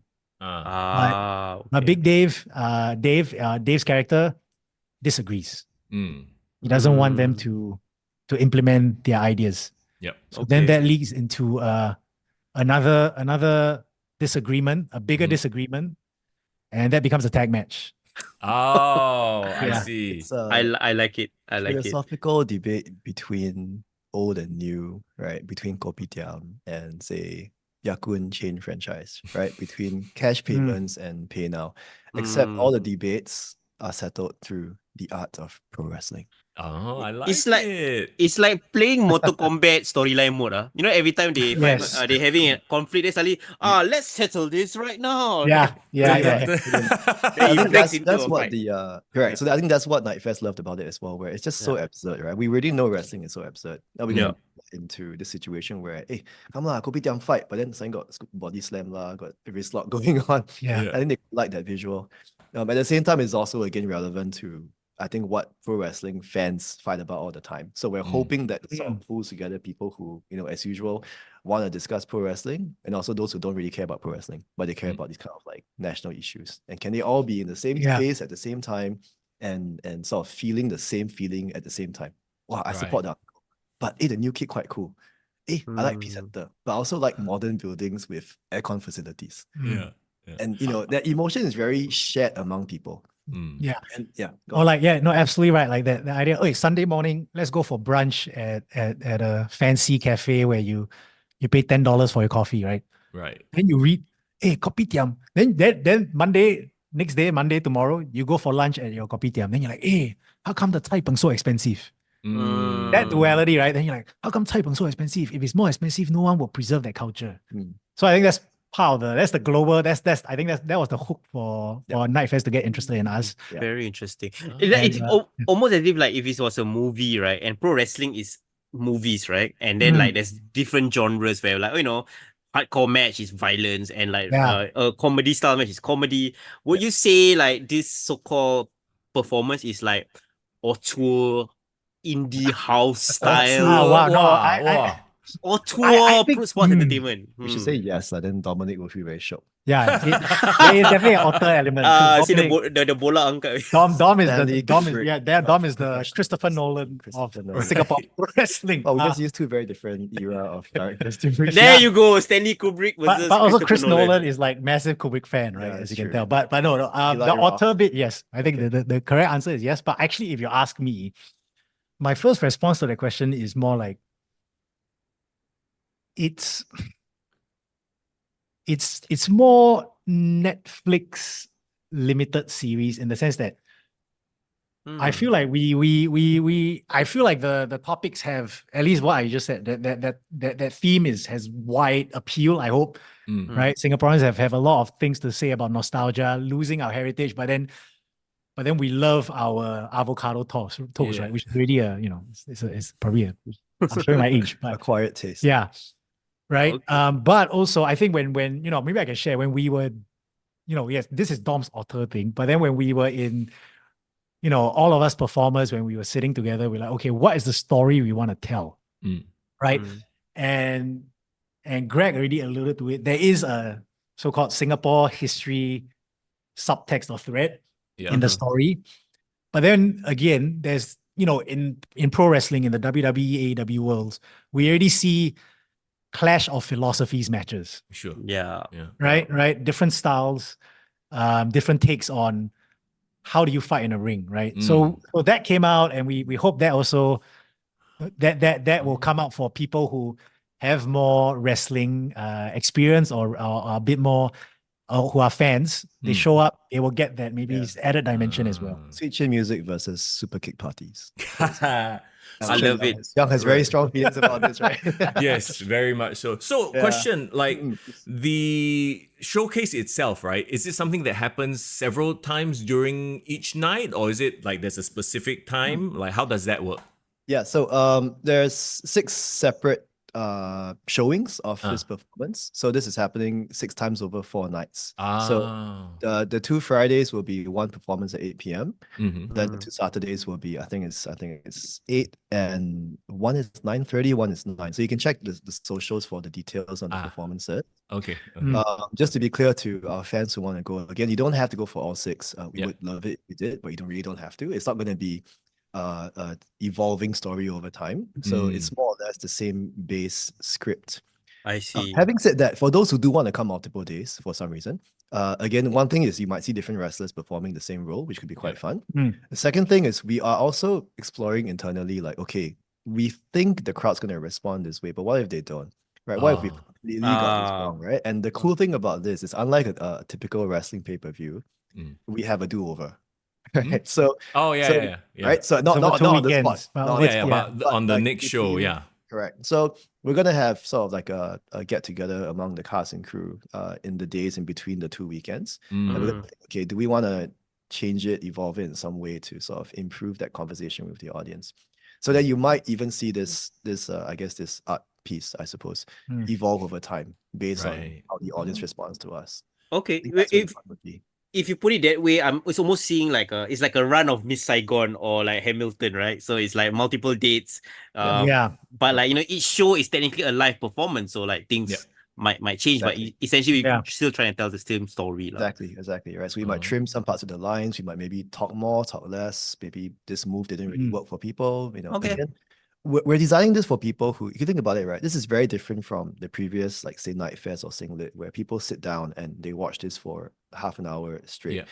This time around, the guideline to us was, okay, this is an open, freestanding space, and you're going to be surrounded by Ferris wheel, you know, and all these different pasar malam stalls.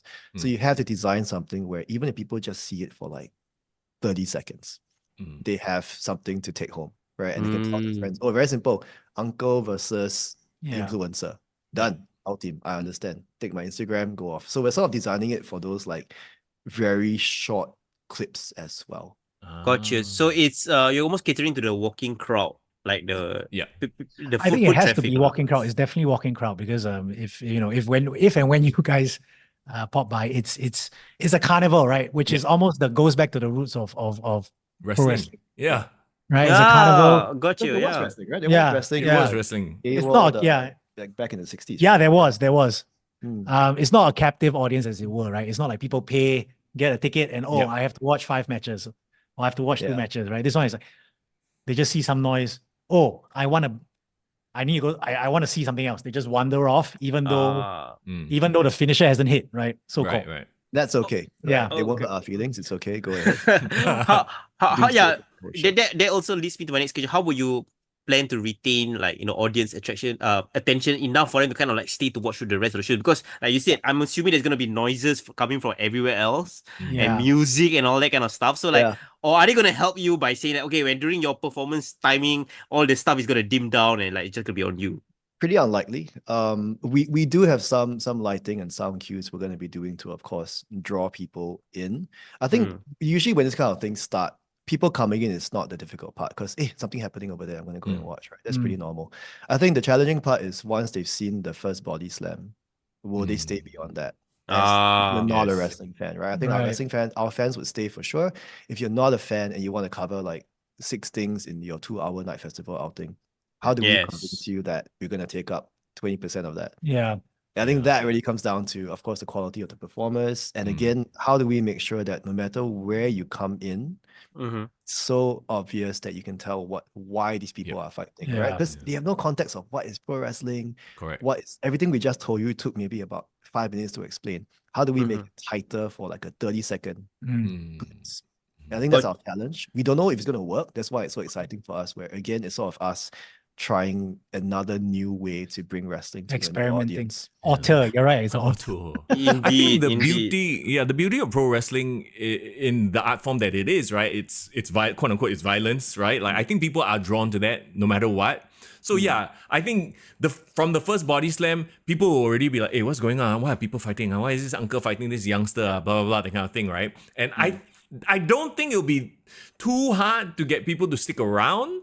But I get what you're saying, like, because it will be very distracting. There's gonna be a lot. It's like going to an amusement park, right? It is And then- exactly, and Yeah. and it's traffic. There's actually traffic right next and right next to it. Like I would say Yeah, cars. it's- Like there's oh, cars and traffic noises, right? Can you see the ring from the road? I think you can. You can definitely can. So that's why I Ooh. posted on my story. Like my friends were sending me photos, like walking past the canteen. And, hey, bro, it's not yours, Then yeah, I guess it's there. Nice. So Okay, it's so we definitely need it to be as visually appealing or like get people's attention that people can just like IG story like, oh, Yeah, so I yeah. just saw wrestling, I just passed Yeah, by the that's- bus. that's modernization right now. Everything is for the TikTok generation. Yeah. The same thing. We're sort of facing the same debate, right? At the same time, we want to give a very classic old school wrestling match, but also we're serving the TikTok generation for this Yeah. performance. So in a very meta view, even the performance creation itself is going through the same debate. Yeah. Yeah. Right? Authors. A bit of a side topic because I think it kind of links to this though. Like WWE going to Netflix, right? What's your thoughts on that? Like as it relates to like this debate, right? Like now that if you were to book pro wrestling on a streaming platform, will you do anything differently, or will you still keep like the current principles of like trying to cater to a television audience? Wow, big question. You want to go first? Wow. No, that's a great question. I think no, not that. Okay, firstly, I think that question literally the audience, like the best pro wrestling, the audience will figure it out. And what I mean by the audience will figure it out is because right now we have WWE Network and all different companies will have their own platforms, right? Yeah. Based on streaming behavior that they obviously have the analytics, are people binging? Because what all Disney Plus Netflix has shown us is it can literally change how we watch a show and how we consume it. Right. So even like you can see, I think some shows that you realize the cliffhangers are not at the cut of the episode and not when the episode cuts. Yeah. Sometimes the cliffhangers are a little bit before that because they know people are just gonna watch 6 episodes straight through. Yeah. What is that gonna happen for wrestling? I think maybe WWE platform or whatnot. They might have the answers already because they have their own platform. Right. But and maybe for us, but because wrestling is always episodic weekly, right? Yeah. That was my first thought. The second thought, which I've actually talked to, a bunch of Grapplemax, in the locker room, in the roster, talk with Greg about this before, is I hope it brings about a revival, right? Because it's the barriers are now so much lower. Anyone can watch it. Correct. With their grandparents or with their grandkids, right? Hopefully it brings about a revival in the local pro wrestling scene. And people, and it brings more people to it. Sorry, you were saying, Greg. Oh, okay. No, I think what would be quite cool also is you think about how you choose what you watch on Netflix, right? And very often, right, they put a lot of time into configuring the algorithm to show you what appeals to you, that you would just choose this one impulsive show. So I think when you put wrestling up there, it becomes a case of, okay, I'm sort of flicking between movie of the month or of the week, Korean drama of the week, this wrestling thing, all right? And I think that makes that initial 30-second, 1 minute part of the video have to be even more appealing, even more straightforward. So this is why you're going to sit here and watch this wrestling thing and stick with this, right? Because how many times have we gone into, I'm going to watch this movie, watch the credits, and don't want to change channel, watch something else. Yeah, I do it all the time. exactly. Right? I do it all the time. And I think again, you're going back to, okay, now you're putting it up there on demand with thousands of other programming. Yeah. I think if you want to really push wrestling, you got to think about, okay, how do I keep all these millions of new viewers who might be sitting in a room with their family and family not wrestling fans? How do I force them to let me choose this wrestling show and show you Raw, show you why Raw is amazing? Right. You know what? And I think this new guy, this Lee Fitting, the guy who's replacing Kevin Dunn, has been. If you guys realize, if you, I don't know, you all are very busy men, but if you manage to sit and watch 3 hours of Raw recently, right, they are doing a much better job of profiling each wrestler. Oh, like, wow. like for example, okay, if Rhea Ripley enters the ring, right, and then she's posing in the ring, and then it cuts into a commercial. Right before it cuts into a commercial, they will do like a quick 10 seconds like slideshow showing all her movesets. Oh, I've seen that. Yeah. Like this Very moving, cool. this graphics, right? And then also like when they are walking into the ring, and then, you know, last time they will always have like a trivia of like each wrestler, like whether it's some stat or something. But now the way they are kind of like doing the copy for it, it's like really appealing to a mainstream. I never watched wrestling before. Like for example, Rhea Ripley recently appeared on the Call of Duty game as a playable character. Like that is the stat that they put. Yes. So my thinking is like when they go into Netflix, they're gonna really create. They're gonna take 5 seconds or maybe 1 minute of the show just doing like a Rhea Ripley character profile, so that you kind of know what exactly is Rhea Ripley all about before her match even starts. I love it. And Yeah. even for the established wrestling fans like us, right? Again, like you just said, we're also busy to watch. So even for us, like we can't even keep up with 1 hour a week, let alone like 3 hours times multiple shows. And I think this is a super great way to keep us, or to get us reinvested in the product, simply because it wouldn't make sense to keep up before with all this content. Right. And then it used to be, I think you hear about Raw from your friends, and then you maybe watch the YouTube highlights. But I think what Farhan's describing here is now you're putting those into the broadcast itself. So you make it easier to consume within the show. Yeah, you don't have to seek out the specific content you want to watch yourself. It's just all there. It's very much a sports presentation though. Like, I mean, we talk about sports-based presentation, right? If you look at NFL and NBA, it's chock full of little nuggets of information like this. Like everybody got a little highlight package, little placard that comes up, you know. So I think what they've actually really done, it's honestly nothing new, but it's just the way it's presented and then bringing it to the forefront with this new guy like you were talking about, Foreign. Yeah. And another question, okay, I think this leads back into Night Festival and also with Grapplemax as well. Like, what have you guys experimented this year that you feel is different from other years up to this point? Because, okay, of course, you guys are returning back to Night Festival with a new improved format or so-called approach, right? But what do you guys feel that you guys have tried to push the boundaries in terms of like local wrestling to see what can be added or like what can be a part of a new direction for wrestling in Singapore? I think one part definitely is a very high frequency of shows, as we've shown this year. Right? I think when we moved in here, one thing we said we had to do was no matter what, regardless of the audience size, whatever it is, right, we're going to run 1 show a month, right? And how that helps is it shows you that, okay, now there is a story you're going to follow, right? If it used to be the old ways of once every 3-4 months, the show becomes a spectacle. The story is, okay, by the way, I'll follow it if I have time, but otherwise it's not crucial. We're trying to show, look, we have at least 11 to 12 touch points every single year where there is an additional tweak to the storyline. And we're hoping that we can educate audiences over time that, no, you should pay attention because like all these little things matter. Even if it's just 10% of the audience, right? At least those will feel extra invested and hopefully bring more people like them. I guess the other thing is we're seeing more and more invitations, I guess, to inject wrestling into interesting new situations where it never be done before, right? So I think we've always sort of dabbled in this with like the poetry singlet thing, with the sports expos, with Chingay.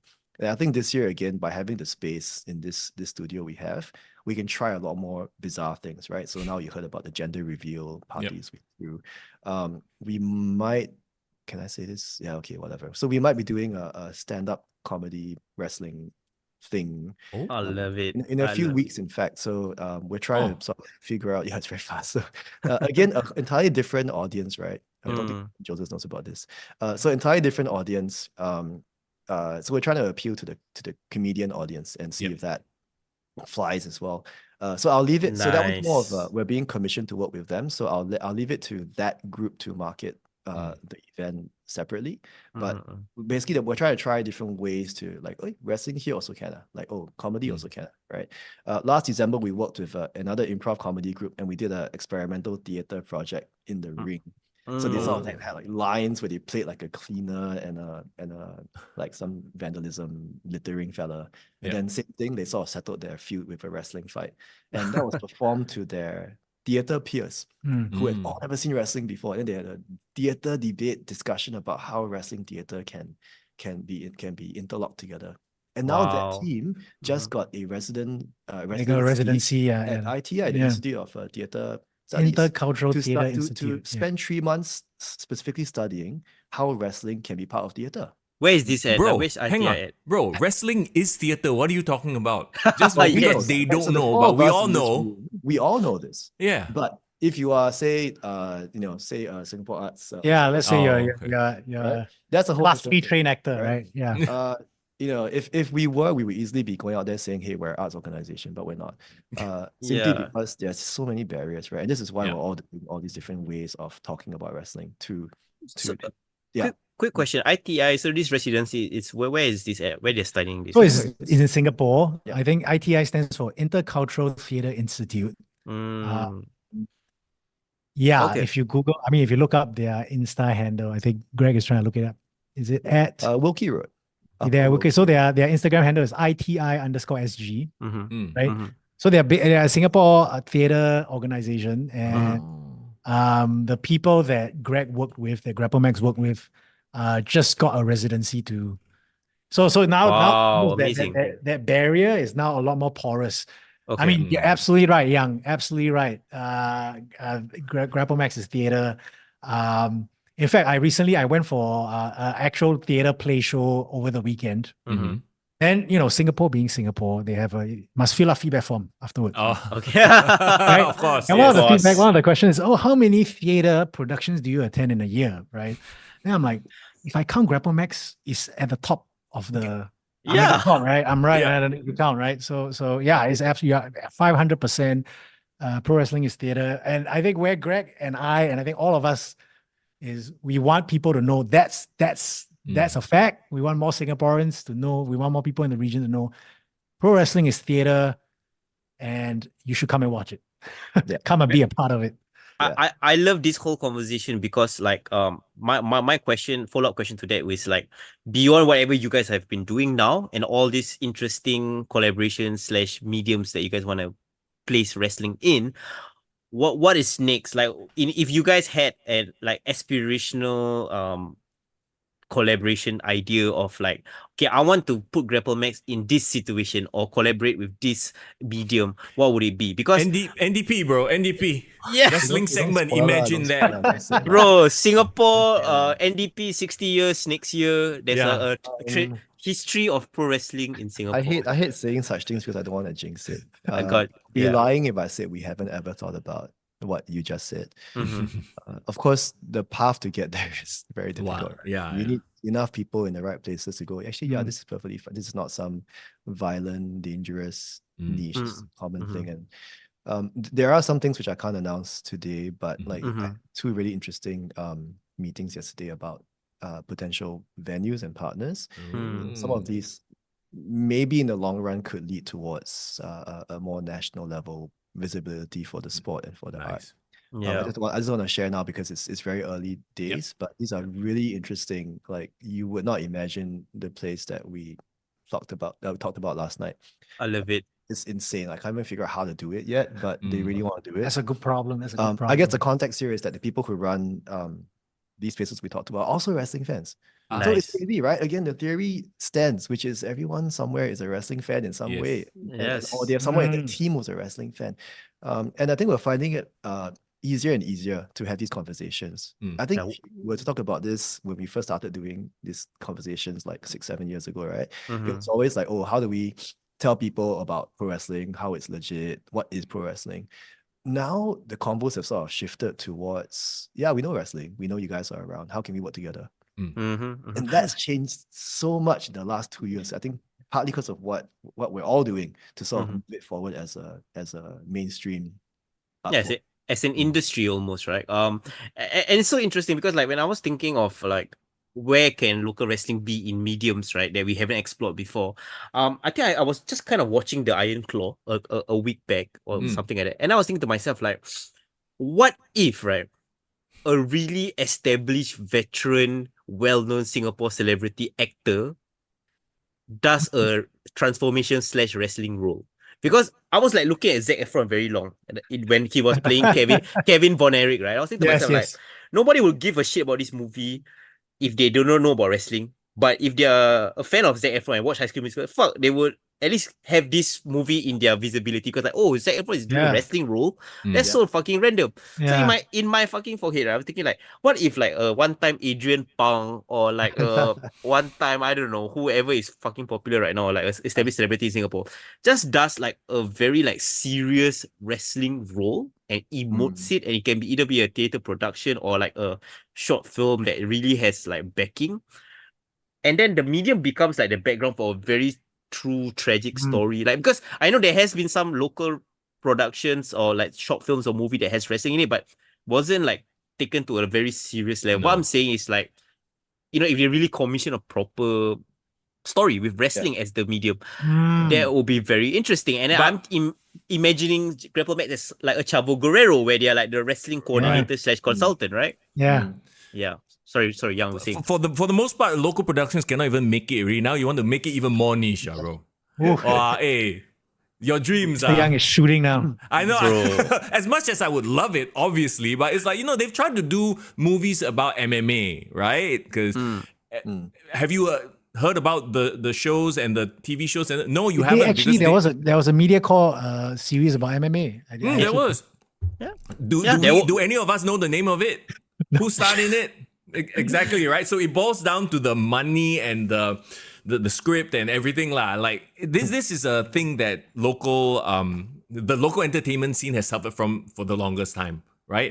Everyone has these amazing ideas, but can they make it can they make it in the first place? Can they make it relevant and popular? Yes. But Young, do you think the blocker there is it the awareness or lack of awareness, therefore lack of funding, because people don't think it's worth investing into this? So it's a cyclical problem lah.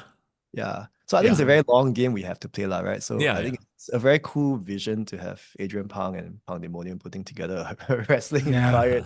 I would love to do that. If he's listening, I'll happily do that with him. But I think it's more a case of, okay, we're sort of making baby steps and now bigger and bigger strides towards more and more people in the entertainment field who are aware of this, and not just aware, right? But I think Young, you're one of the first, right, to sort of get into the ring and take a spear, for example, and that again is triggered traumatic memories. But it's true, right? Where people who are in a fairly high visibility doing what we do sort of helps us spread that word.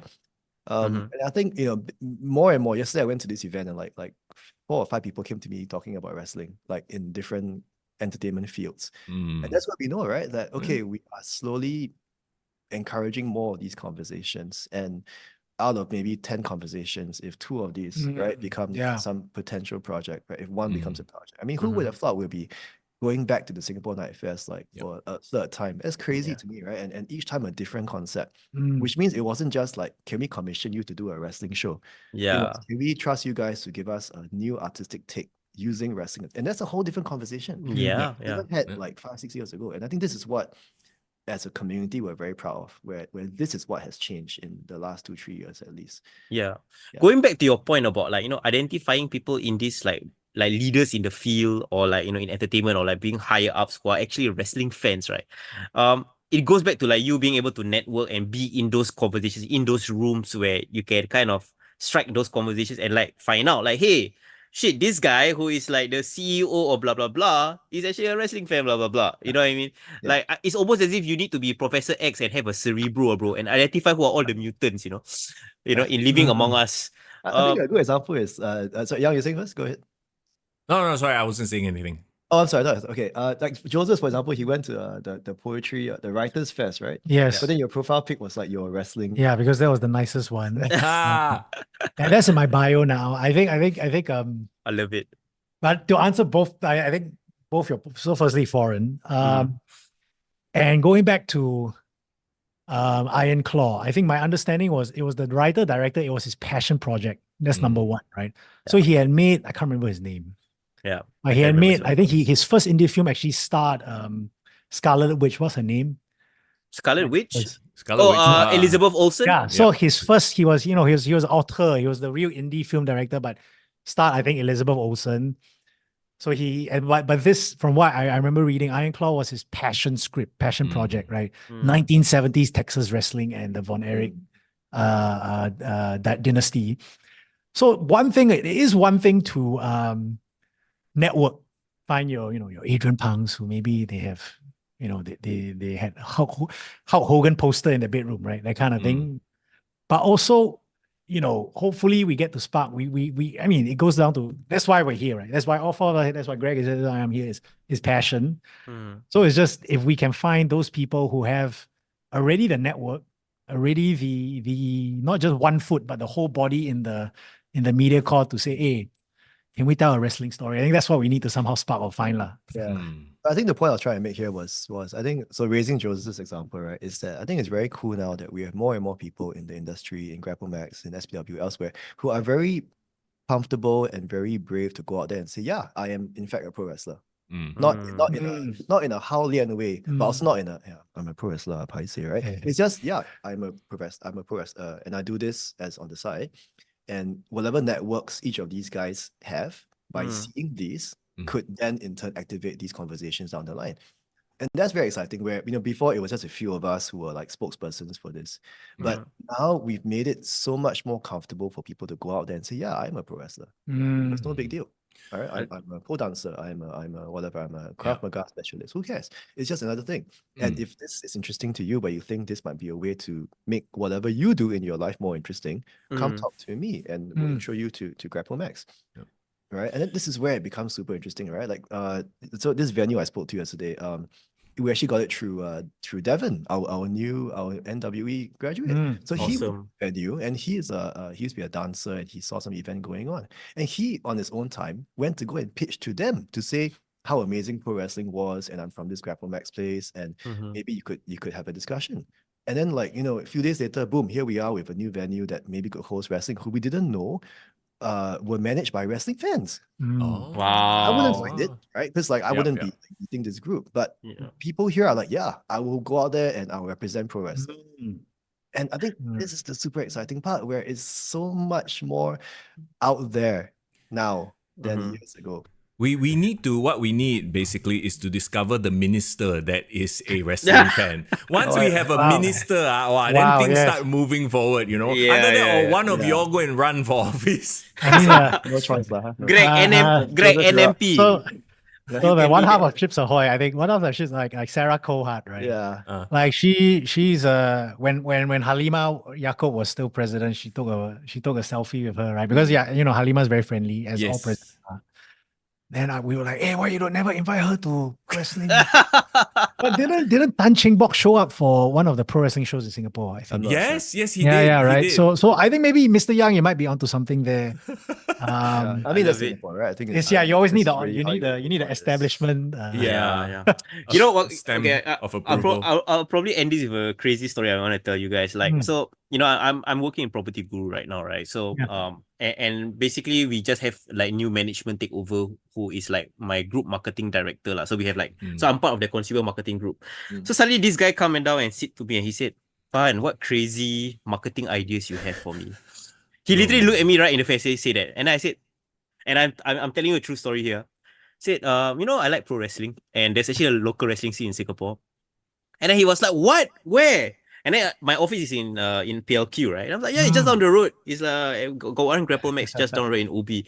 So I'm trying to get my group marketing director and my department to go for like a social night to watch a Grapplemax show. Awesome. Yeah. So, and I know his eyes. He's that kind of guy, because like a former, I think he's from LinkedIn. He was from Instagram, Meta. He proper Forbes 30 under 30 investor, blah blah blah. And he's like really big on crazy ideas. So in this last year that we were, I've been working with him. We've commissioned like reality TV shows. We've done like activation for National Day. They were getting involved in, and like basically if you look at our social media, it's like really crazy out there ideas, and it's really on experimentation. And it's based on the fact that like we are an industry leader, we are Mm. already established. We don't need to like do the same old same old. Let's try to innovate and bring the thing forward. And I was thinking in how from a pro wrestling sense, right, like what you guys are doing is very very similar. So long story short, I'm trying to get my group directors to go watch a Grapplemax show so that I can Okay. kind of pitch you guys here. So we are, I think between me and Young, we are doing what we can to kind of like spread the gospel Yes. of pro Much, wrestling much appreciated. in our current networks. But again, like you say, it's a long game, and I think Netflix will change a lot of things. Will change Yes. Yeah, everything. no, January is going to be exciting. Like, see what happens. It is showing Yeah. in Singapore, right? It's Yeah, we were trying to just- figure that out. Yeah, yes, it is. believe It's, so, yes. We had this Oh, it's very conversation, me and Young. It was like even in the US, it's only available. Raw is only available in US and Canada. Yeah. But the whole wrestling suite is available worldwide. That means Raw, SmackDown, and pay-per-view is available on Netflix That's wild. everywhere else. Did they confirm that though, or because Yes, here's yes, the yes. thing. It's If, confirmed. if StarHub still retains the rights, then we no luck already. Yeah. Oh, StarHub. Yeah, right. StarHub. Because does it. StarHub has the rights to broadcast WWE in Singapore. Yeah. Yes, it is on a rolling basis though, so we do not know So, when that contract runs out. I hope they end that contract because I ain't freaking subscribing to no StarHub or bullshit. Super Sports. Come on, man. Yeah, bro. Yeah, bro. Super spot. Well, hopefully it comes to Singapore. Yeah. That'll be a Yeah. real game changer. I feel bad for AEW, but oh well. Oh, we had that's why we were a bit delayed lah. We had 20 minutes talking about Oh my what the God. hell is All In. Yeah, we The- will. is it All In happening is or this is it not upcoming happening? week, but like Yeah, literally this no upcoming buzz, no hype. Yeah, Yeah. it's quite unfortunate. Yeah. Well, we don't want to end this podcast on a downer. So okay. As a last pitch for like your show, like can you give us like again what can we expect for this weekend, because it's happening this weekend, and Next weekend also. yeah, let us know the times and how we can reach out if you're gonna catch the show. So, well, I think we have a show on Friday. This Yes. Friday, we have 2 shows on Saturday, right? Okay, And this Sunday, do we have a? No, okay, so it's 2 Fridays, 2 Saturdays. Okay, Mhm. so the 2 Fridays will be 23rd and the 30th. These are 8 p.m. shows. Then the Saturday shows, we have 2 shows. So on the Gotcha. Saturday, it's 9:30 on the 24th, 9 p.m. on the 31st. Ah, Remember that? So go to our socials, it's going to be all there Yeah. as well, Yeah. right? So follow Grapplemax, follow at SG Night Fest. Mhm. Also details are all there as well. Yeah. Just one thing. So it is ticket. The area is ticketed. oh, Okay. So that gives you like I think a bundle of tokens to use on like the Pasar Malam and the to win prizes and stuff like that. So ours is a free area within the ticketed area. So you have to buy a bundle of tokens to get in, but you have to use tokens to watch our show. right. Oh, Yeah, okay. so okay, the tokens okay, have to be okay. used for all the games around the area. Or the makan Just or to whatnot. yeah. just to clarify, like is it Yeah. ticketed? It's free. Yeah, so it's kind of like a bit of both.